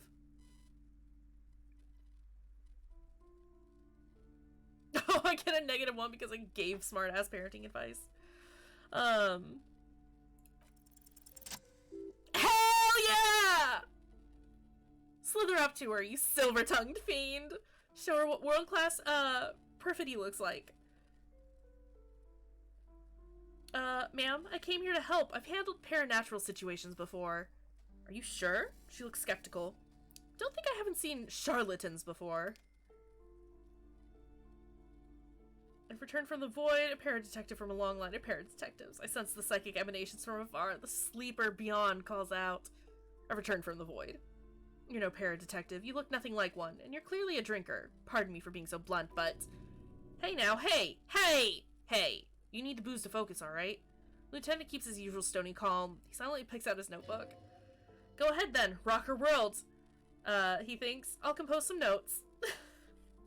Jesus Christ.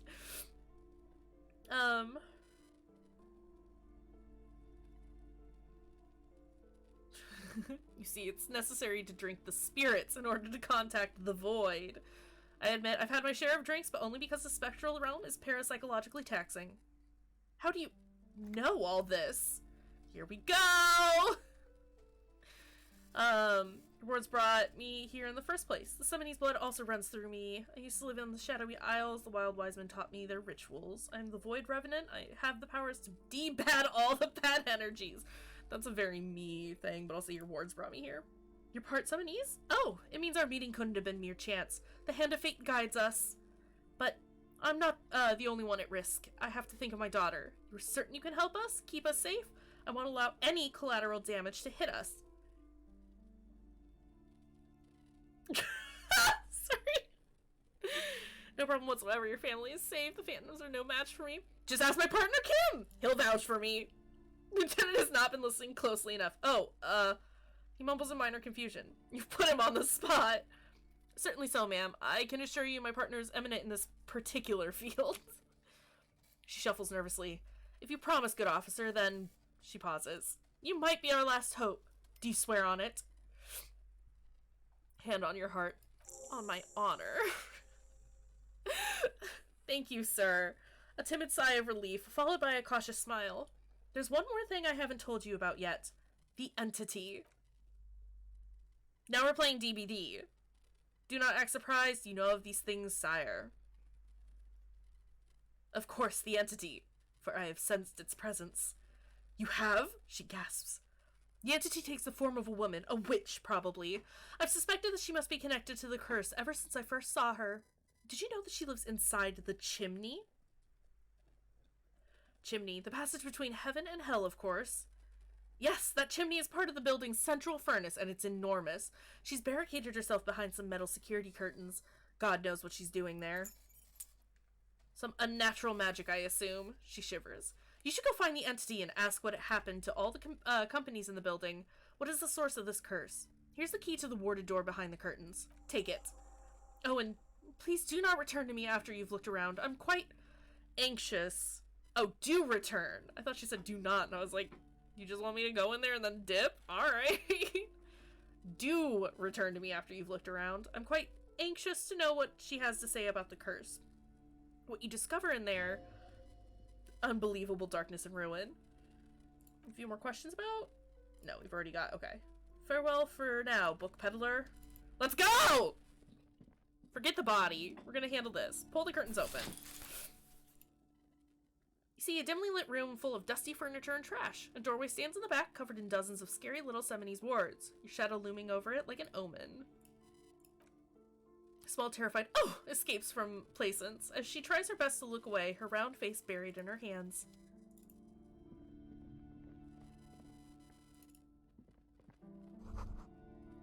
I'm back. I never went away, but now I'm more actively engaged. Welcome back. We're happy to have you. We're gonna go solve a curse. It's gonna be great. No sane person would ever put their head into such a machine. A vaguely androgynous portrait of a man. A heavy door with a missing handle stands before you, covered in dozens, if not hundreds, of Summonese trinkets and charms. It appears to be locked.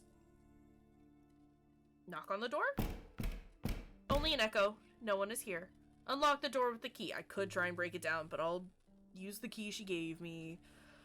After exerting some force, you manage to turn the key. It's eerily silent. The door slides slightly open, letting a draft of cold air into the room. Yeah, knock knock. Hello? You gotta.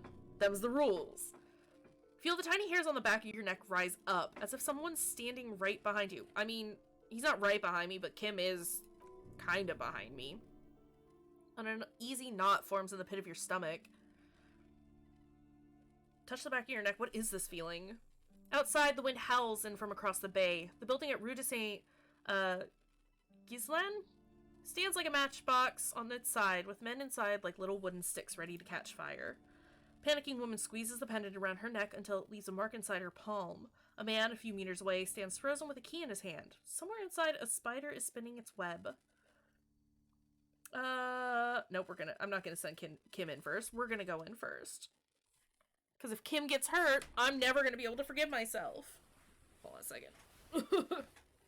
Time to go, man blanket. Oh god.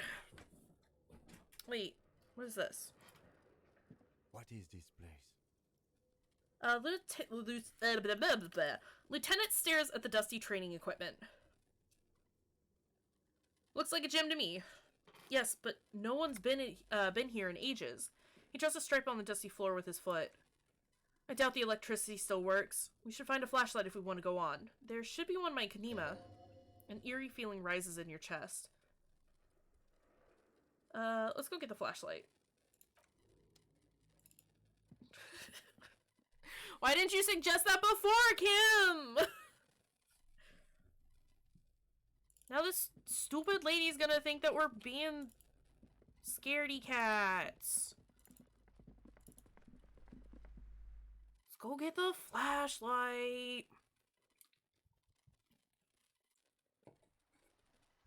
Oh my god. Can you walk?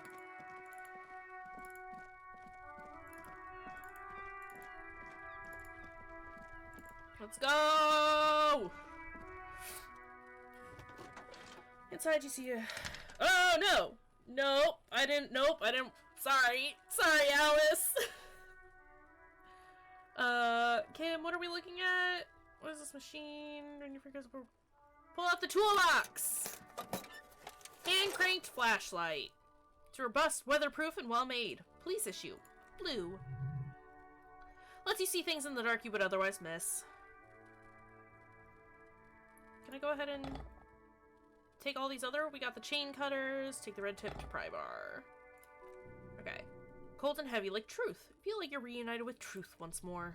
Useful for opening all sorts of doors and lids. Alright. Let's... Now that I am armed with everything from Kim's car. Sorry, buddy.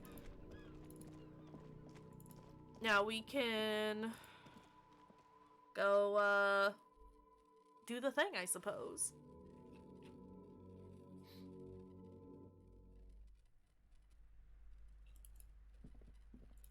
Let's light this room up! Big question is why Kim is letting us take the lead on this. Because he loves us. And if I fuck up, then he can just say it was my fault. Right? Sand is dripping from a punch bag. Okay.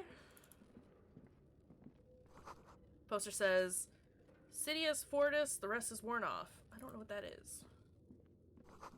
Worn out wall bars. They look unsafe. We should climb on them.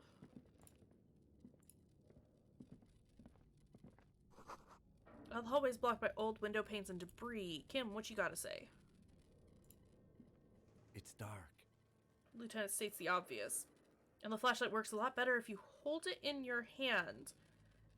Fair point. Yes, totally obvious. Right, now let's get to it. Some areas are inaccessible without equipping your flashlight. Okay, good to know. I'm sorry, I thought it was an automatic use kind of thing. Wait, can I not? There we go. I don't need... Ah!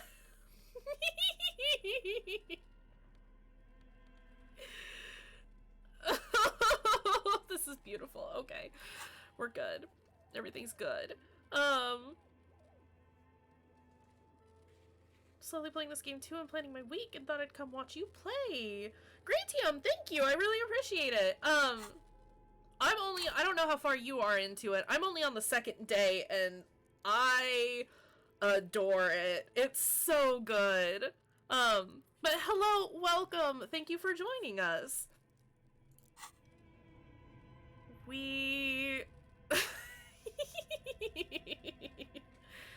I'm about there too. It's shockingly well written, right? Yeah, one of my viewers one of my friends suggested that I play it. And so here we are. I am in love with it. The writing is super great. The characters are well developed. I love the stat blocks. They're very good. This is horrifying. Also, oh no. Let's go look at this. But yes, thank you, Allie, for linking that. We do have a Discord and a Twitter if you do want to join us and discuss these kinds of things. We do have a stream spoiler discussion so that we can talk about the games that we're playing in chat or on stream and discuss those things together. Otherwise, yeah, we generally just shoot the shit and play video games together. And I shit post and do all that good shit on Twitter as well. Thank you for the follow, buddy. I really, really appreciate it. Wild animals stare at you in the dark, stuffed and mounted. Poor animals, no rest for their bodies after death. I don't like the sounds this place has. Also, this mannequin?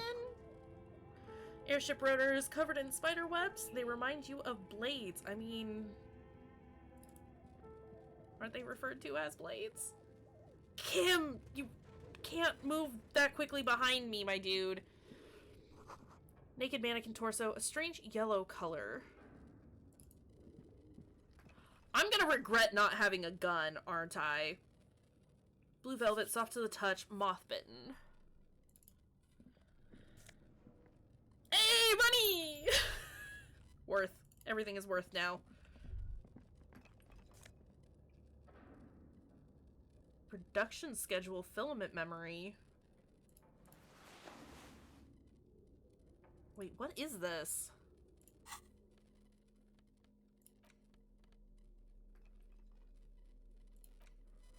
Cube-like crisscross of filaments feels oddly fragile in your hand. Its intricate structure covered in dust. Silver tape on the side reads production schedule. Note, this filament contains information that can be read using a radio computer. Okay. Steel rotor blades bearing a Slipstream logo. Skis with Slipstream printed on the laminated top layer. What's this? I was expecting this game to get, like, a little spooky at some point. This is not what I was anticipating, like, at all. This appears to be some kind of machine with a cube-shaped heart and a wired framework. The keyboard has a rectangular on-off button. A piece of paper still hangs from the printer. A radio computer. Oh, I can put the thing in there! Says the lieutenant, watching you circle around the machine, just sitting here without anyone in sight. You sound surprised and a bit cautious. Do you think I should turn it on? We have one of these down at the station, but I never really learned how to use it. That doesn't answer the question, Kim. Turn it on. Machine lights up with some prehistoric animal stirring from its slumber, revealing Virusant play and print keys on the keyboard. The hatch on the machine's central compartment is wide open. Look inside the compartment. It's empty like a beehive without its brood. Some cables have been left dangling, disconnected. The filament you have would fit perfectly inside the compartment. Yeah. Insert the production schedule. Like a smooth drawer, the filament slides into place. On the keyboard, the play key starts blinking. Play. Bar fabric right above the keyboard starts producing a soft hum. The sound of static seeps through the machine's planar magnetic driver. Have you stirred the ghost of the doomed commercial area from its rest? Could this be its dismembered heart beginning to flutter? Oh no. It was already glowing and now it's also making a sound? It's probably some alien seal-like technology. Static gets louder, slowly filling up the abandoned hall until a voice speaks out, crackling and old, cutting into the air. Good morning, Fortress Accident on Rue de Saint Ghislain. This is East Insulidian Repeater Station 1.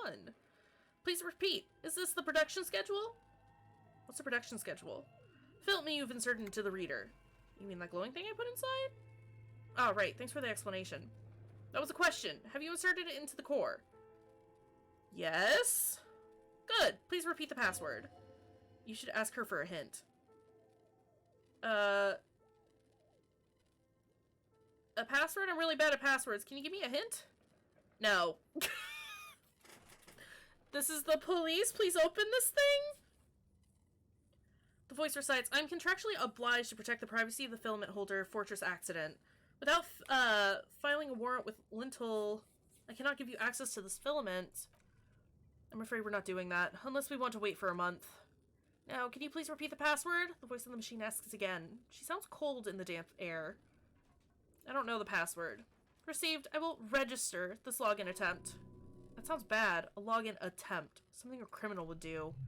Don't worry, passwords have a way of turning up sooner or later. Fortress Accident, is there anything else I can do for you today? Why did you call me Fortress Accident? Fortress Accident is the company on whose name the terminal you're currently using has been registered to. Do you have any other information about this company? One moment. You hear her flip through her catalog before she reads out with studious care. Fortress Accident SCA produces revolutionary interactive call-in radio games. That's what the catalog says. And what's this interactive call-in radio game? Static drowns her response. Any other questions? You hear her ask when the connection finally improves. That's all for now. Thank you and goodbye. The old lady's voice disappears along with the static. Oh no, okay. Leave.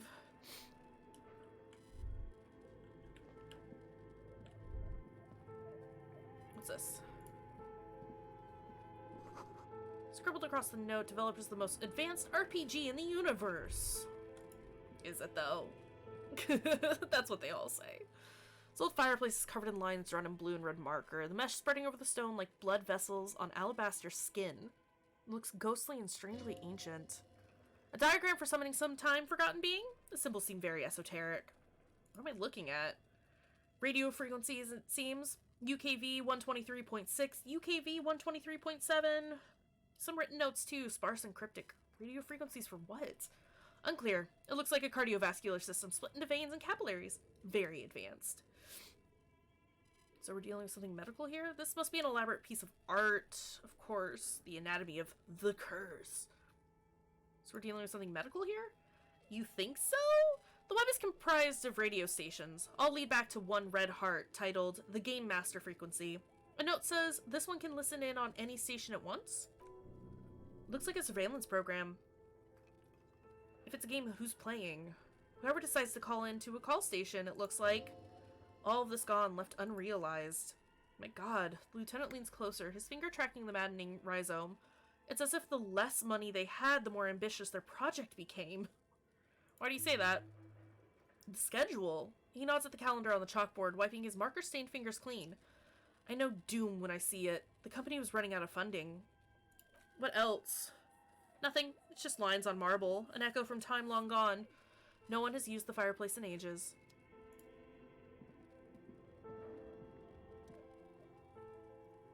Project Dreadboard. Lol. Your flashlight slides over an old green chalkboard covered in scribbles, sketches, and schemes like some ancient cave mural. Some of the writing has faded with age, but you can still make out sections here and there. Photos and drawings have been pinned to the board. Can we look at the drawings? These lithe, pointy-eared creatures appear to be different types of welkins. You make out autumnal candle welkins casting wax-based magic. Excuse me. So what I'm getting is this whole place is a nerd den and everyone's freaking out about nerds being nerds. Alright.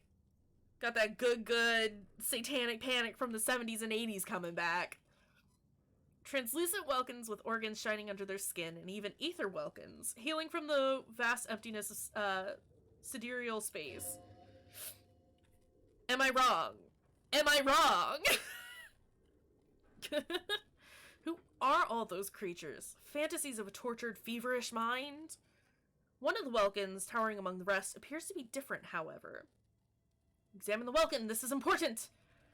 The Var Hamira, a high Welkin, his face white and scarred like cracked marble. This is clearly a Welkin supremacist. The note says, all non-Welkin races will be purged. The Holder, the Dwirog, the humans, and even the Headless Men, all of them, purged. Imagine a world filled only with Welkin. Green Welkin, Dread Welkin, and the High Welkin to rule them all. Baller TTRPG setup? It looks very cluttered, which is classic tabletop, as we all know. I mean, I say this, I've got like 5 or 6 notebooks dedicated to tabletop stuff under my desk right now. Not to include like all the other handbooks that people have lent me or given me or that I own, scattered everywhere.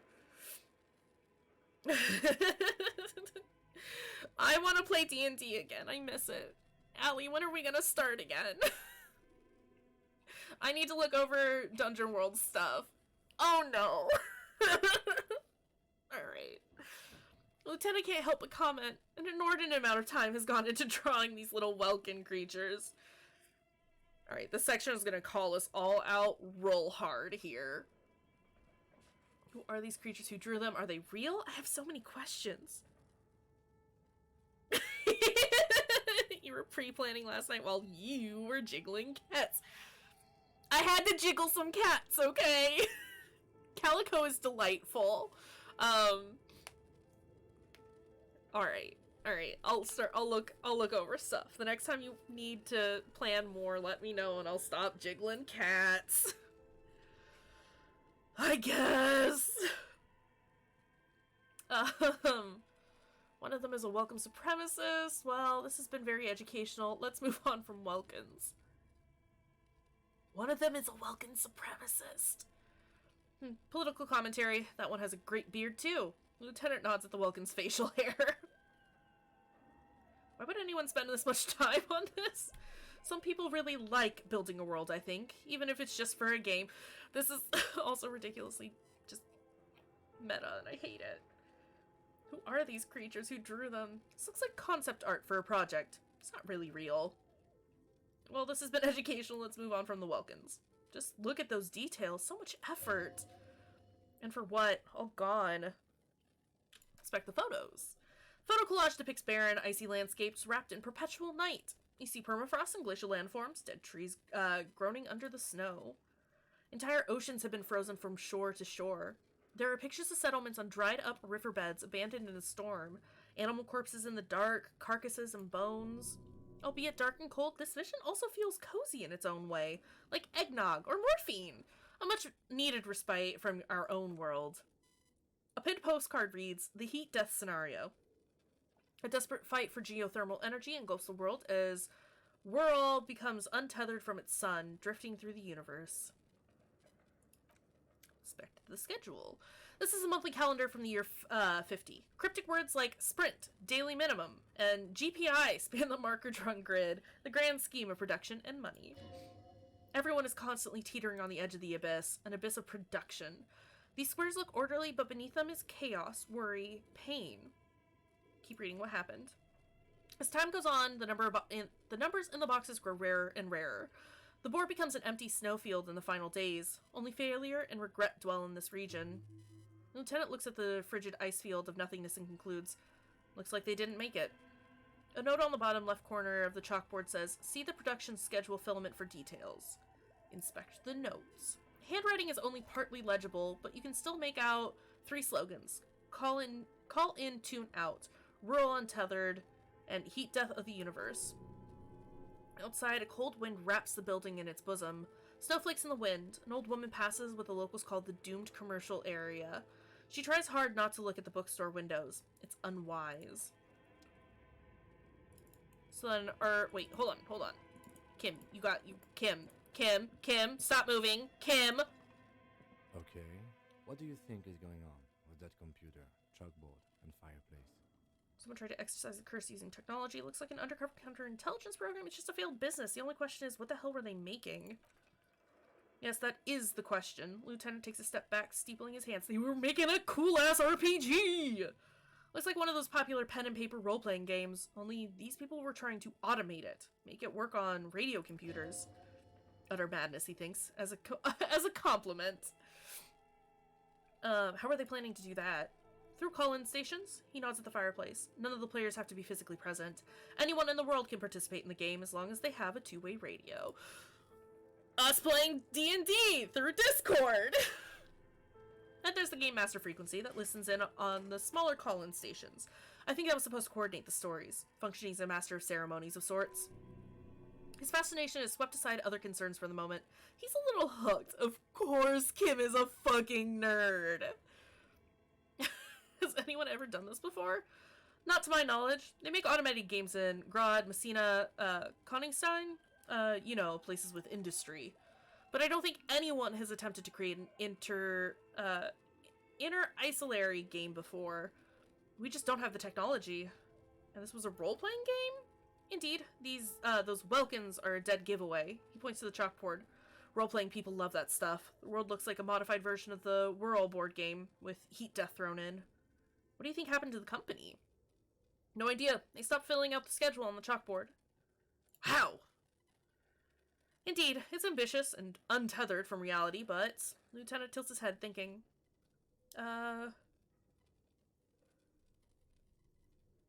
world is cold and lonely. This would keep it company. Let's finish it. Half smile breaks out on his face. It's too late for that, I'm afraid, he says, looking around the derelict room. Pipes howl and a rat crosses the floor.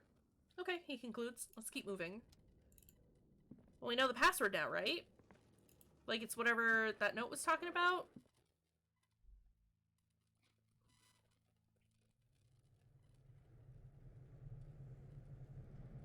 I'm gonna go back. I wanna talk to the radio person. I just wanted to see what was down here. It looks scary. So let's press play again. Let's try the password for the production schedule. Is it my birthday? Can I not?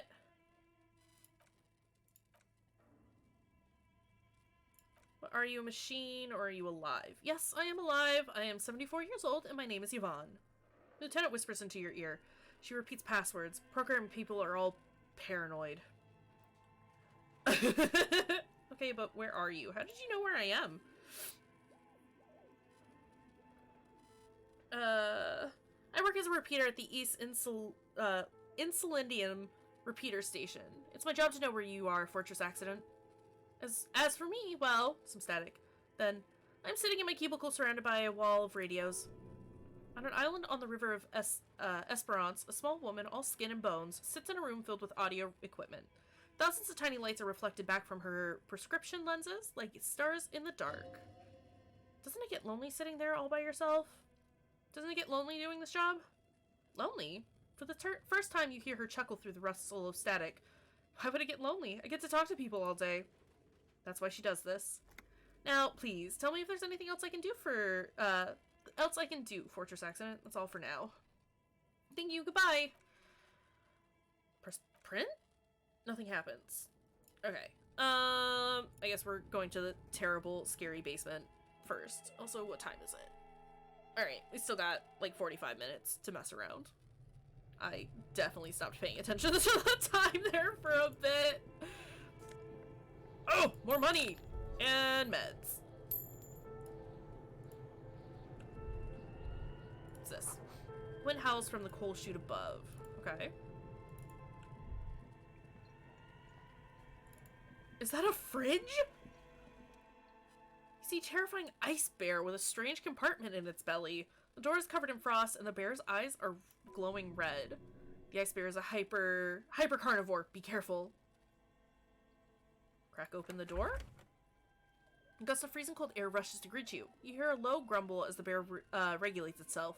This is the inside of a refrigerator. Lieutenant takes a peek inside. His hand has found the holster of his gun. Relax, Kim, it's a fridge. Of course, just a giant ice bear-shaped fridge. He relaxes his hand, his face bathed in the harsh light of the open fridge door. Let's take a look inside. The shelves are empty. All you see are crumpled ice cream wrappers with a brand named Revachol Ice City. A handwritten note has been attached to the door. The fridge is huge. Take the note from the door. You pocket the note and the little fridge magnet, keeping it on the door. Examine one of the ice cream wrappers. Friendly cartoon bear smiles back at you from a glossy cellophane wrapper. Looks nothing like the fridge. What is a giant bear-shaped fridge doing in an abandoned cellar in the first place? Good question. It looks like an ice cream fridge. Lieutenant reaches for one of the wrappers. He studies it in the light. So they tried to sell ice cream from this hyper-carnivore? I know, says the lieutenant. What an unfortunate marketing choice. What is even worse, the bear is still costing them money to this day. Lieutenant points to the red, snaky cable running from the fridge. The fridge buzzes with energy. The electricity bill on this thing must be catastrophic. Close the door. What's this? I want that fridge, though. Like, in all honesty. An ice cream maker, defrosted and unplugged.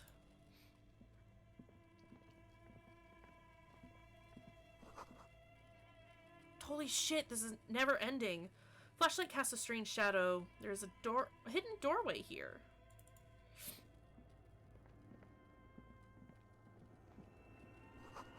Two rusty rifles are hidden above the piping. They look inoperable. A few bricks have fallen off, revealing a compartment behind the wall. It's too dark to see. Where are we? Seems like an old bunker from the Revolutionary period. Look at all those rifles. He points up at the rifles under the ceiling. Must be an old weapons cache. Look, there's a hole in the wall! There is, yes. And there also appears to be something inside the hole. Interesting. Do you want to take a look? Okay, I do. Your hand reaches deep into the darkness and spider webs. Rummaging around, you find rusty rifles hidden away. Rifles, Kim! Lieutenant steps closer, curious. Are these any good? Inspect the rifles. Most of them are rusty and inoperable like the rest, but one catches your eye. A bolt-action model with a fine wood stock, in better cosmetic order than the others. This one looks nice. An old Belle McGraw from the Revolution. The lieutenant notes with approval. His eyes are gleaming. Seems to no longer be functional, but still a beautiful thing in its own way. What does this mean, a rifle here? It means there are firearms, albeit inoperable, still lying around in Martinez. It's an interesting coincidence, I would say. Might come in useful in the future. He likes this find. Okay.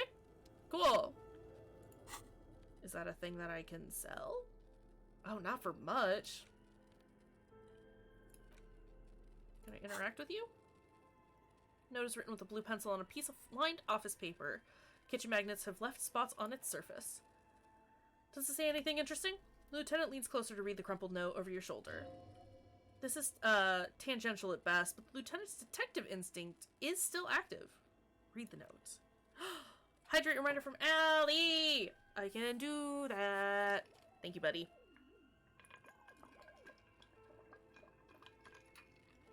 You are so loud, water bottle. So much reading. So much talking. Must drink water. Someone has scribbled, S, I can't believe the off-site copy is still here. The illiterate ginger kid keeps stealing stuff from the studio, so I had to hide it somewhere safe. You'll find the filament memory with the off-site, copy in the frozen ice cream maker. Please take it home ASAP, it's important. I'd do it myself if I lived in a civilized place with a freezer. Take care. I wonder who wrote this note. Looks like someone from that radio game company upstairs. I'm a little surprised they just left their property lying here. Maybe they had to leave in a hurry? That's a plausible hypothesis. Who's the illiterate ginger kid? Excuse me. Really? The lieutenant looks at you, the corner of his mouth curved into a smug grin. You don't have a single guess. You mean Kuno? Oh, I'm sure that child would love to get his hands on a filament memory, even if he doesn't know what to do with it. He'd probably try to pawn it for speed based on our encounter. Do you have any idea where the frozen ice cream maker could be? I don't know. I assume it's somewhere close to the ice bear fridge. Okay, put away the note. Can I get out of that menu? What's this? Someone stuck some busted guns underneath the ceiling. the Cylin. Nope, this one. Frozen ice cream maker that's still running.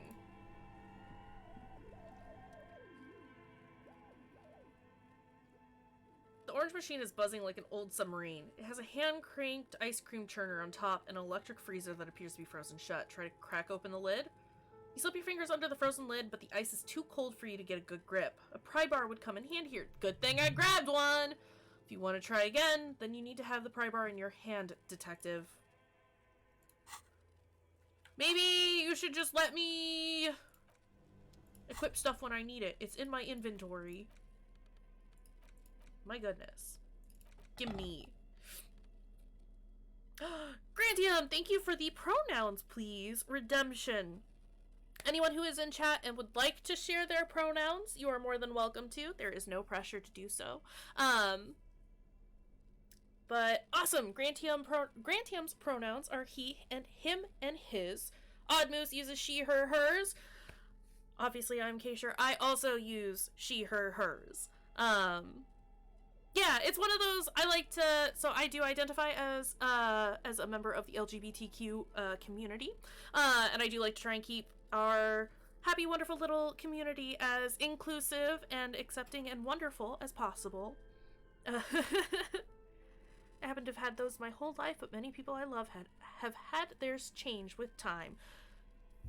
As long as they are happier with the the pronouns that they have now chosen, that is all that matters, and that is all that we care about.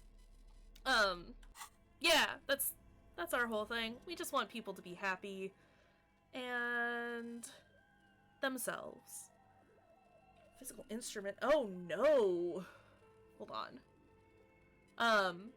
But yeah, that one's super fun, especially when we've got a lot of new people in the chat, because again, it's helps, especially since we do have, or as somebody who has also had she, her pronouns her whole life. It's one of those, it's a thing that we should all normalize, just making sure that we use everybody's proper pronouns.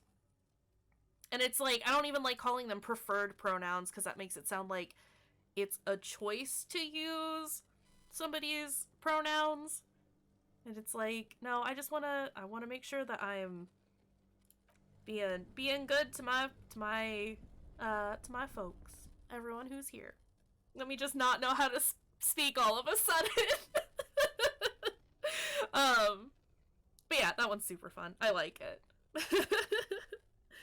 Let's see. 2 cables are plugged into the breaker box. The red one leads to the ice bear fridge, and the black one to the ice cream maker. Unplug the black one. Something close to you dies with a soft electric purr. Why did you do that? Because it's black, the color from Measurable Cosmos. What? I don't know why I unplugged it. I do things without any reason. Lieutenant raises his brows, but doesn't say anything. The electric distribution board now has 1 cable missing. I mean, I unplugged it so that maybe it would defrost a little bit. That was my reasoning.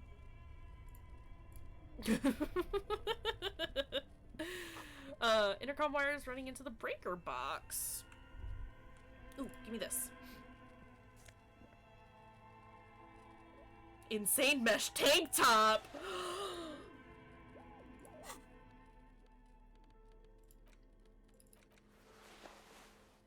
High fashion. We are so fashionable now.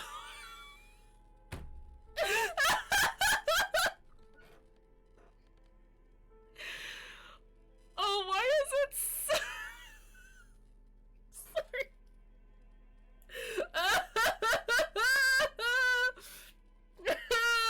What have we done? No, I like it better with the trench coat.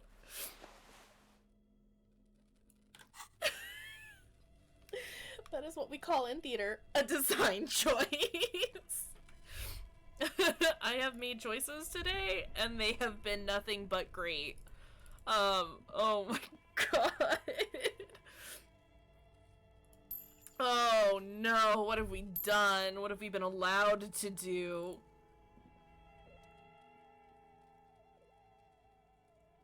Machine unplugged. Okay, so we...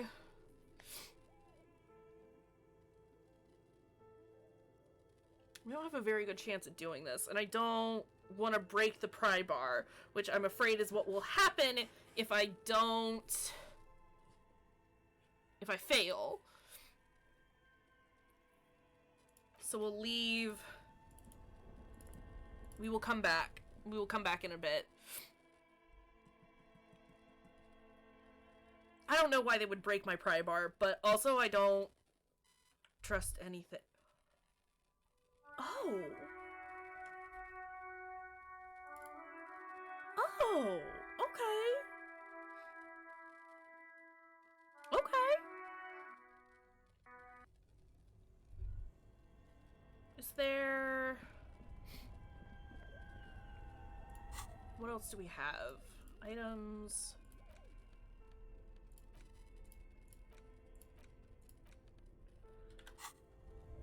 So I can't do anything else just yet because I don't have the password, right? And, like, my pry bar is shit, apparently.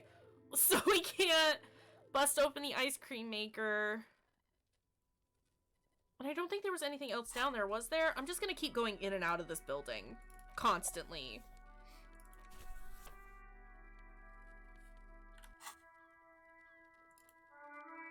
I don't think there was anything else, but now I need to double check because I'm not sure. I'm not sure. I keep getting so distracted. I'm supposed to get this body out of this tree. I still haven't done that. We're doing this whole thing bad. Oh, there is stuff, okay. There's still things that I can do that I have not done. Wall collapse is inaccessible now. What's in here? Thick layer of coal dust covers a furnace, coloring it pitch black. Looks like this furnace has a face, and it's a face of agony. Look inside the furnace? It's dark and grimy here. In the darkness, you can hear chatter. It's coming from above. A voice, or several voices, talking to each other near the smoke chamber upstairs. What are you doing? The lieutenant asks when he sees you climb halfway inside the furnace. I hear the murderer of the hanged man talking now. I'm not sure, Kim, but I think I can hear someone talking upstairs. Wait, really?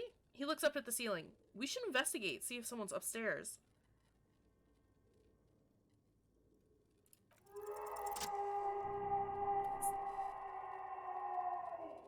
Not what I was expecting. Something breaks loose in you. A mighty bellow echoes throughout the chimney's depths. The chatter of tiny voices above suddenly cease. Then you hear a woman's voice answer. You've awakened the entity. Hello, are you there? Speak to me.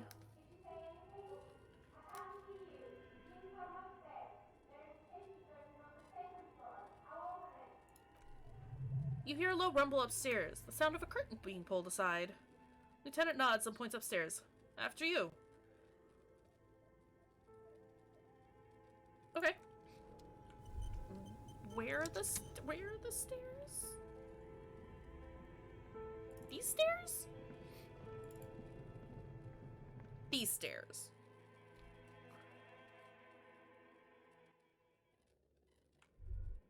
No, because there weren't any other stairs. Right?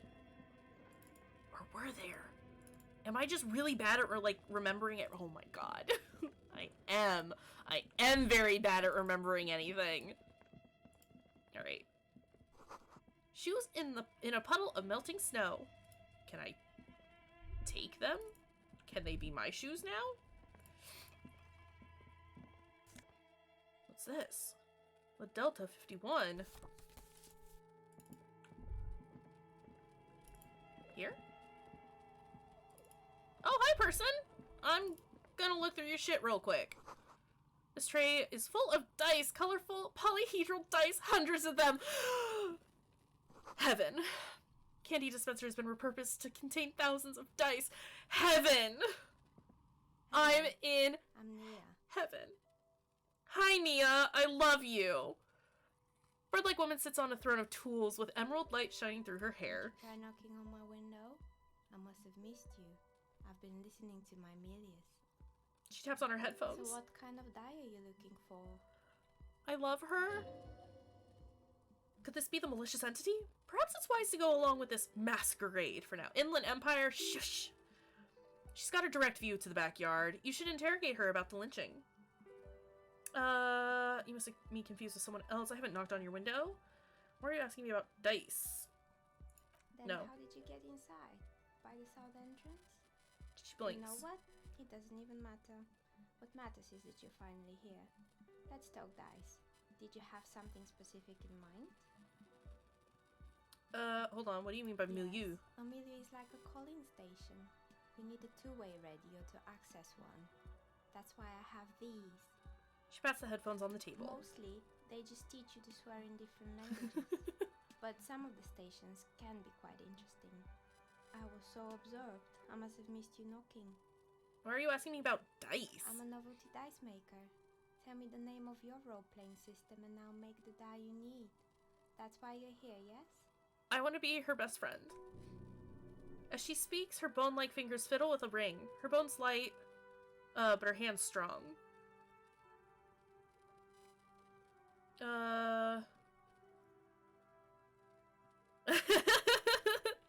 It's adorable. Just go to the bookstore. That's all I'll say. I was looking for something else. Answers. Sure, I like role-playing games and I need some dice. Maybe. I'm not really sure why I'm here, honestly. I'm a police officer. I need to ask some questions. Sure, I like role-playing games and I need some dice! I don't need dice. I have too many. Unless you want something really unusual. Take a look around and see if there's any particular stone you want to use. Always more dice. So just here, just at my desk, I've got 2 towers. Oh, light, you're shining too much. And these. I also have, oh god, that's probably a miserable noise for you guys. We're all secretly, magpies, but with dice. And then I've got, like, one of those, like, 1-pound bags of dice. And then I've got more dice in a teapot. And then I've got another little keychain carrier around here full of dice. I have so many dice. Too many dice. I have a friend who's casting die right now! He's made, like, several dozens with epoxy and stuff in a 3D printer. It's wild. Want? Do once? Do once. That would be a dangerous hobby for me to get into. That's so cool, though. Oh my, no. Seriously, I mean, like, obviously, like, I would pay, like, I'd be willing to talk, like, rates. I would, I keep seeing these, like, super cute, or, like, I saw a pair not too long ago that were, either, like, clear, or they were clear, but they might have had, like, a slight color to them, but they had, like, little flowers in them that were super precious. Oh my god. We should, right? Welcome to being the favorite. Right, though? We love you. You are welcome here any day. The last thing I need right now is more dice, but, like, I need more dice. No, we should definitely, like, we should talk about this because this sounds delightful. That's such a cool hobby, though! I'm here for that. Oh my goodness. Alright. Sorry, I'm getting distracted. What is happening? So much excitement, that's what's going on. This person means you or no one else absolutely no harm. She will answer freely and honestly. Of course she will! How did you become a dice maker? We're throwing everything. Forget this whole, like, curse hunting. Forget investigating this body. We need to talk to this dice maker now. How did I become one? It was a business decision. I was a regular jeweler at first, but that's an unfocused field with too much competition. Some of my friends were role players. They asked me to make some polyhedral dice out of cobalt. That was my first order. I grew it from there. I have been summoned. Hello, Crash Opossum. Possum or opossum? Which do you prefer? Okay, you super into it because we're both really into serendipity right now. The dice maker cometh. Crash out? I can do that. I can do that. Sup? Welcome. Hell yeah, this rules. Oh my gosh. Yeah, are you the dice maker? the dice maker cometh? Yeah, oh my god, I love tabletop games. We're gonna pop over here right quick because this is super awesome. First off, dope ass hobby you have picked up. That's fantastic and super exciting and wonderful and holy shit. Okay, words are hard. Yeah, seriously, we should talk. We should definitely talk because, like, I wouldn't mind ordering some dice if you're up for that. Yes, so Odd Moose in chat is one of my IRL BFFs, and we've been playing together. We've been doing tabletops for 6 years now. We've known each other for 7 or 8 years. Allie, let's take a moment. Holy shit. Since we worked at the co-op now. Yeah. 7 or 8 years. Holy shit. What you want, what you like, what you like? Oh my god. That means we're stuck with each other. Yeah, it does. Forever. I know there are sparkles. So the ones that I was just vaguely raving about, were, yeah, their colors of dye and, like, sparkles and pretty things. I saw a pair that had, like, itty bitty tiny flowers in them, and I thought that would be dope as fuck, if at all possible. I don't know. The possibilities are endless. It's so cool, and, like, we should definitely talk. Because, yeah, we're starting a new campaign, which obviously means I need new dice. Because you gotta get a pair of dice for every campaign, right? Right? Seriously, though, guys, yes. Thank you, Allie, again, for that. You guys should, if you have Discord, you should definitely join our Discord. I spent 2 hours at Michael's yesterday looking at beads and flowers to put inside dice. Perfect. But no, you guys should definitely join our Discord. We do talk about, like, the games that I play and stream and stuff a lot, but even that aside, it's just a place for us to hang and chill out and shoot the shit. We play video games that aren't horror related, because that is like, so hello, welcome to the channel. We do play horror games most of the time. But the Discord is super chill. We play other regular video games together a lot. We shitpost, we talk about stuff. There is an art channel. We do have a self-promotion channel too, so if you do want to, like, sell to other people, you are welcome to post in there. And yeah, there are a bunch of tabletop nerds in the Discord, can confirm, who I imagine would also be interested. Again, not to put you on the spot and be like, you have to sell to us. But like, if you're up for it, like, I got the money, let's talk, let's do this, show me what you have made. Yeah, so thank you, Grantium, for introducing us. Welcome, Crasho. Love to have you both here. You seem like neat people. Oh my goodness. You also have 3 cats? Perfect! I too have 3 cats. We've got a section in the Discord called The Nice Things, where you can post your animals if you want to share those good beans with us.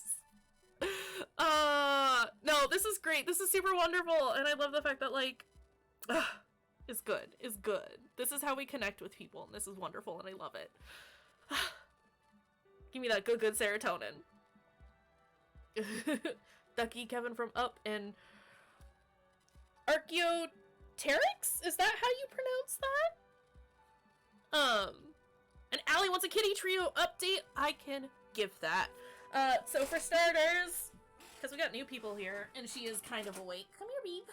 Hi. Here is Lamia. Hi. Archaeopteryx? Yes! Dr. Synthesizer has a cat named Velociraptor. This is my baby Lamia. Hi, I know I've just woken you up. I know, I'm a meanie. She is my sweet, sweet bean. As an update for her... Oh, hi. Yeah, you're a good girl. We love you. She is so sleepy. As an update, she is doing much better than she was the other day. I think she just needed a full day to rest up and recuperate. And she's back to being her normal, sassy self. She was playing around a lot today. She still snoozes a bunch. But for those of you who don't know, she had a stroke back in September. Oh, hi. Yes. She had a stroke back in September, but has been recovering very, very well since then. She's still a little different now, and gets very, very tuckered out very easily. Hi. Yes. But she's still an absolute sweetheart and has recovered. She went from not being able to walk or eat by herself to being able to do all that stuff on her own, and can hop up on the bed by herself. She likes to explore tables now. She has figured out how to jump up onto tables and explore the back of the couch.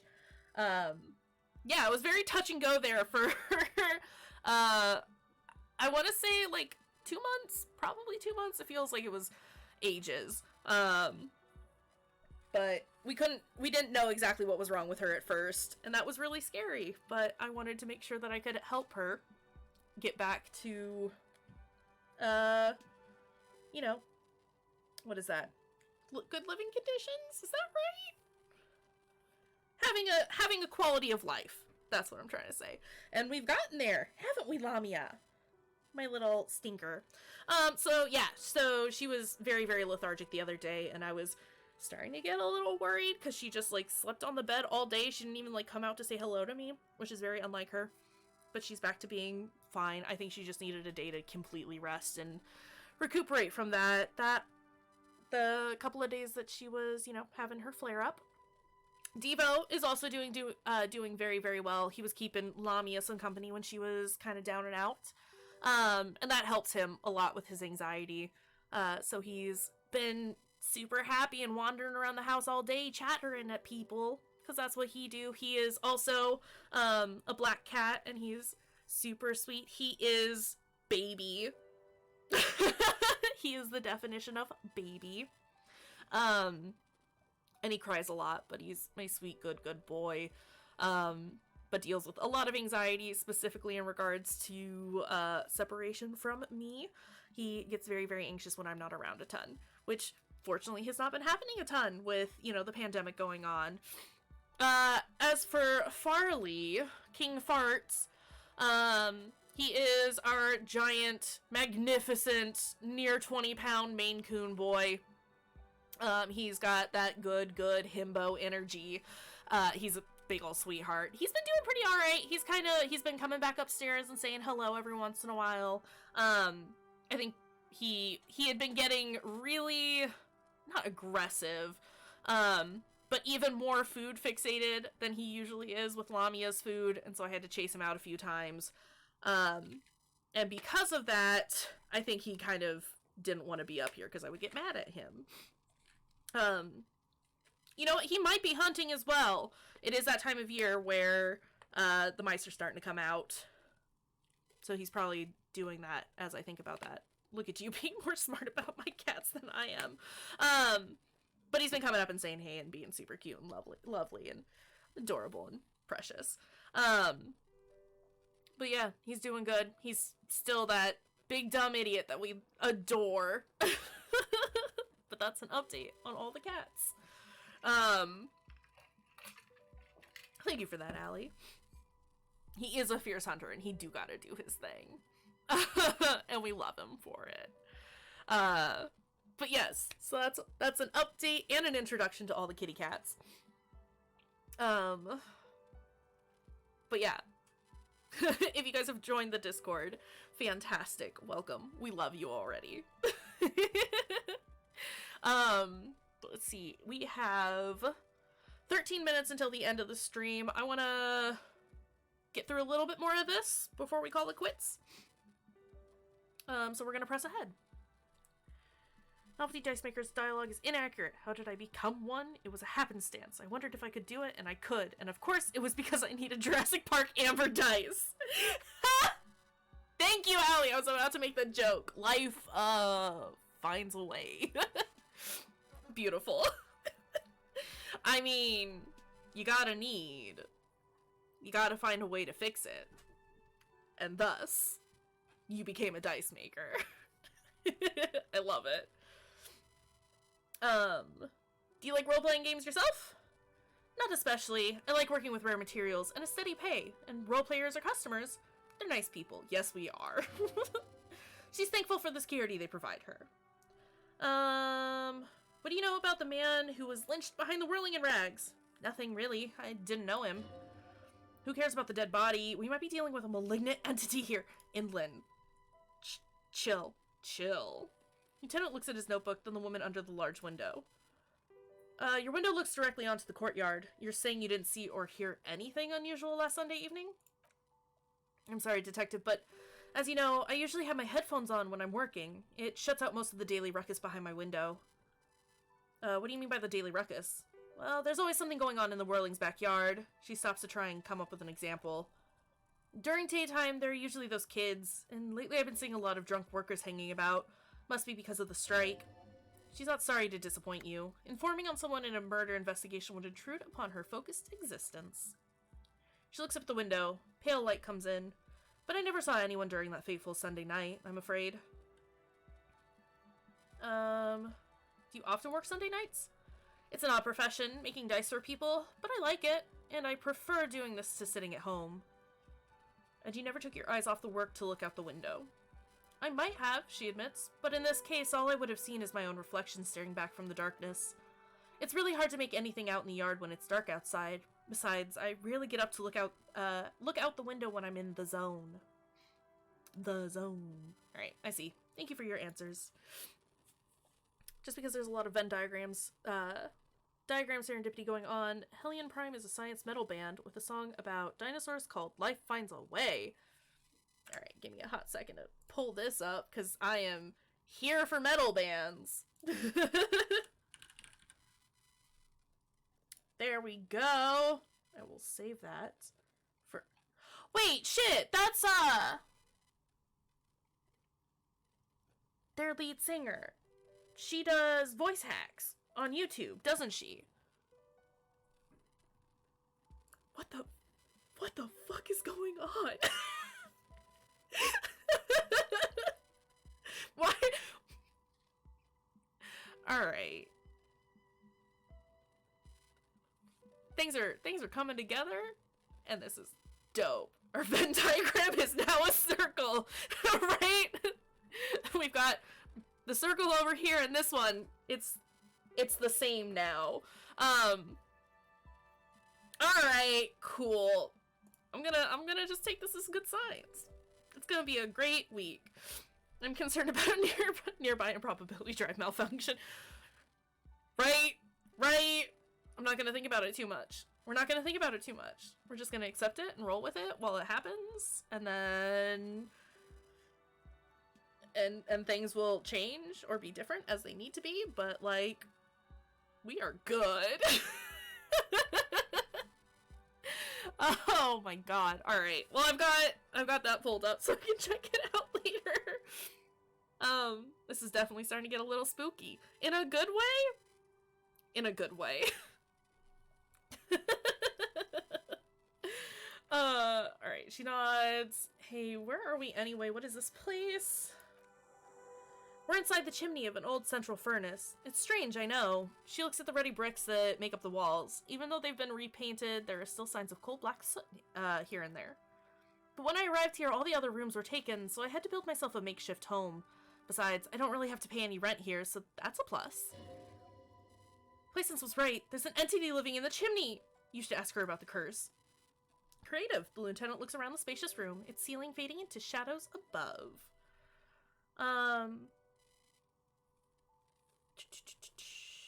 I've heard this place is cursed. Did you know that people call it the doomed commercial area?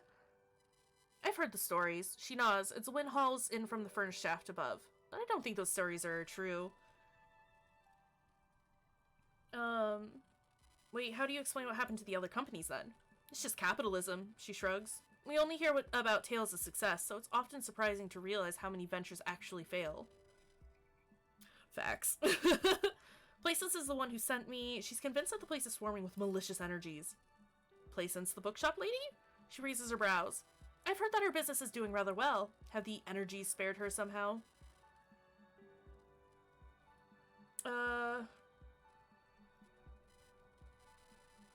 Actually, the bookstore isn't doing that well. There are hardly any customers, and she has to exploit her own daughter to keep the company going. Alright, but it's not just the bookstore that's still up and running. What about the Whirling in Rags? Some people say it's part of the building complex.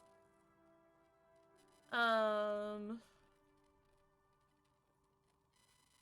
don't want to include myself in that conversation.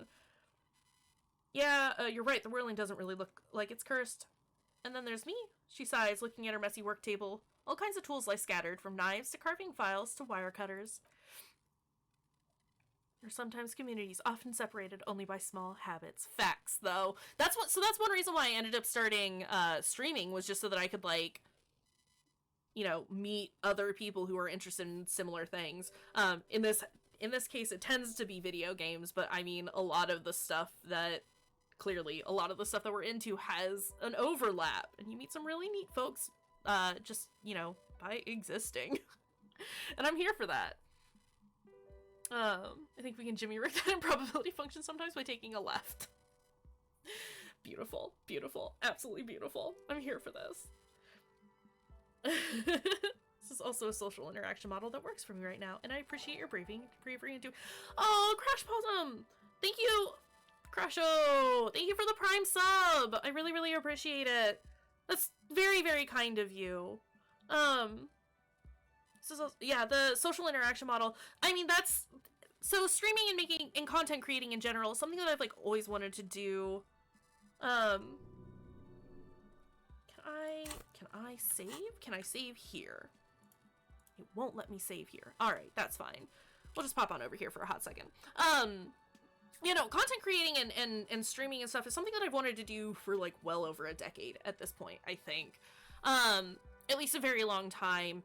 But I wasn't able to just because there's kind of like a steep price entrance fee. God, words are difficult today. But there is kind of like a steep entrance fee for Grantium. Oh my god, thank you for the tier 1 sub. You guys are too kind. Oh my goodness. Y'all are too sweet. Thank you. I really, really appreciate it. But yeah, it's like, that's something that I've always wanted to do but wasn't able to just because I couldn't afford it. But given the pandemic, one of the only good things that came from it, for me at least, was the fact that it pushed me to go back to school, and specifically do online schooling because I couldn't, you know, do in-person classes. I've got a couple of pre-existing conditions, and live in a household with people who are high risk, for, you know, catching it and getting very, very ill because of it. And so, like, because I had to get all this stuff, for, you know, my online classes, it was like, well, why not just spend a little extra money to get the higher quality stuff so I could do a decent stream. And, like, you know, get to meet people. Since, like, what I was doing before was going to concerts all the time and, like, checking out, like, new music and meeting new people at venues and doing that kind of stuff, and that has kind of been taken away from me just because of you know, COVID. So why not do the other thing that I'm super passionate about, i.e. video games, and meet other people who are also interested in the games that I like or want to explore. And that's the thing, it's like, this isn't just an individual thing that I'm, like, facing. I know everyone else, like, has stuff that they're going through, or, hold on, that is way too bright. There we go. No, that's a little washed out, but that's fine. I live in a single chair now. Yeah. Hello. This is the space I live in. Because I have classes that I'm attending, and I've got a Discord that I'm managing, and I've got a stream that I'm handling. Yeah, hello. This is where I live. But no, and it's one of those things where it's like, I know that not everyone has the ability, be it physically, mentally, whatever, to put themselves out on screen all the time. I happen to be able to, so why not provide a community for people who are like-minded and interested in similar things? You know? And I guess that's something that I tend to emphasize on, is the fact that it's like, this, sure, this is my stream and like stuff, but this is for all of us, you guys included. Like, let's do stuff that we're all super into. Nogi! Right, exactly. We do that my own ways too. We all kind of tag in and out of our lanes, right? It's one of those like let me pick up the slack over here, and then you can pick up the slack over there, and it's like, let's look out for each other and give each other a place to like hang out and meet new friends and just be chill. Let's just be chill, y'all. Yeah, so oh my gosh, Grantium, thank you for checking out my stream tonight. I really, really appreciate it. This is gonna be dope. We're gonna have lots of fun just doing stuff, being ourselves. And I'm here for it. Yeah. Ugh. Humbling moments like this are wonderful. But yeah, this is kind of like, so I usually stream for about 3 hours, for the nights that I tend to stream. We will be around. So, yeah, I stream 5 times a week. I stream on, I think we accidentally just started a coven. It's perfect. Lucky for you, I also do witchcraft. This can be an official coven. Ayo. But yeah, I stream 5 times a night, or God, that would be too much. 5 times a week. Mondays, Wednesdays, Fridays, Saturdays, and Sundays. The schedule is up in the Discord, on Twitter, and here on Twitch, so you can kind of see generally when I'm doing stuff. It's because she's secretly already magic. Aw, Nogi. Aw. But yeah, pop in if you guys can. If not, no sweat. I super appreciate just you guys being dope as you are. Like, this is fantastic. And has genuinely, like, made my night. I'm excited to chat with you guys more and figure out some, like, what's going on. I want to get to a point in the game where we can save. Where we can end and save. And then call it, and we will figure out someone to raid, start thinking about recommendations. I don't know who I've got live at the moment, but if you know somebody that we should go hang out with, continue the fun with, let me know in chat. It's because she's in cahoots with the demons. Why are all aspects of my personality tripping out right now? You know what? No. I'll be the first to admit there are many inconsistencies in this so-called curse. I was just about to ask. She leans forward in her chair to study your face. What do you think? Do you think the curse is real? The jig is up. The she-demon knows you've uncovered her true identity. That probability tribe is vibing. Here for it. Absolutely here for it. Time has come to face the source. Fear not, for the forces of the universe are supporting you in this psychic quest.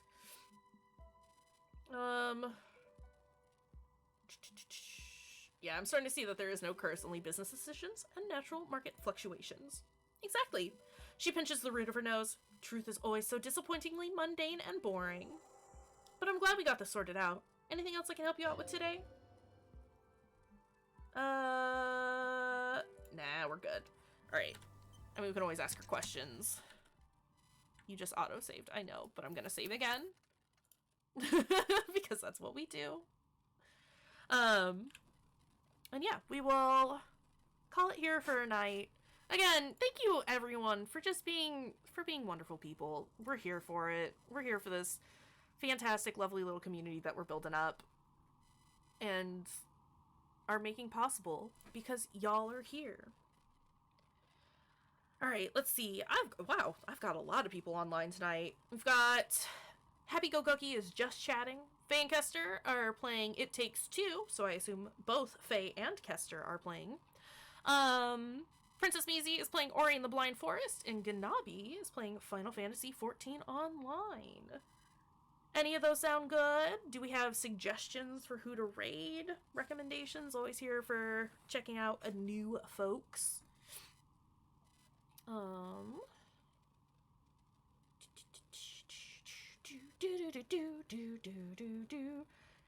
Meaningless Cosmic Void?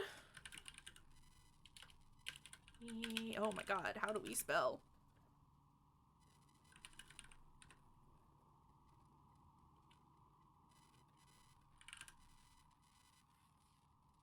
Is that World of Warcraft? Is that right? No. Twitch, what are you doing? What are you doing? Hold on a second. We'll just... Sometimes my raid option is a little wacky.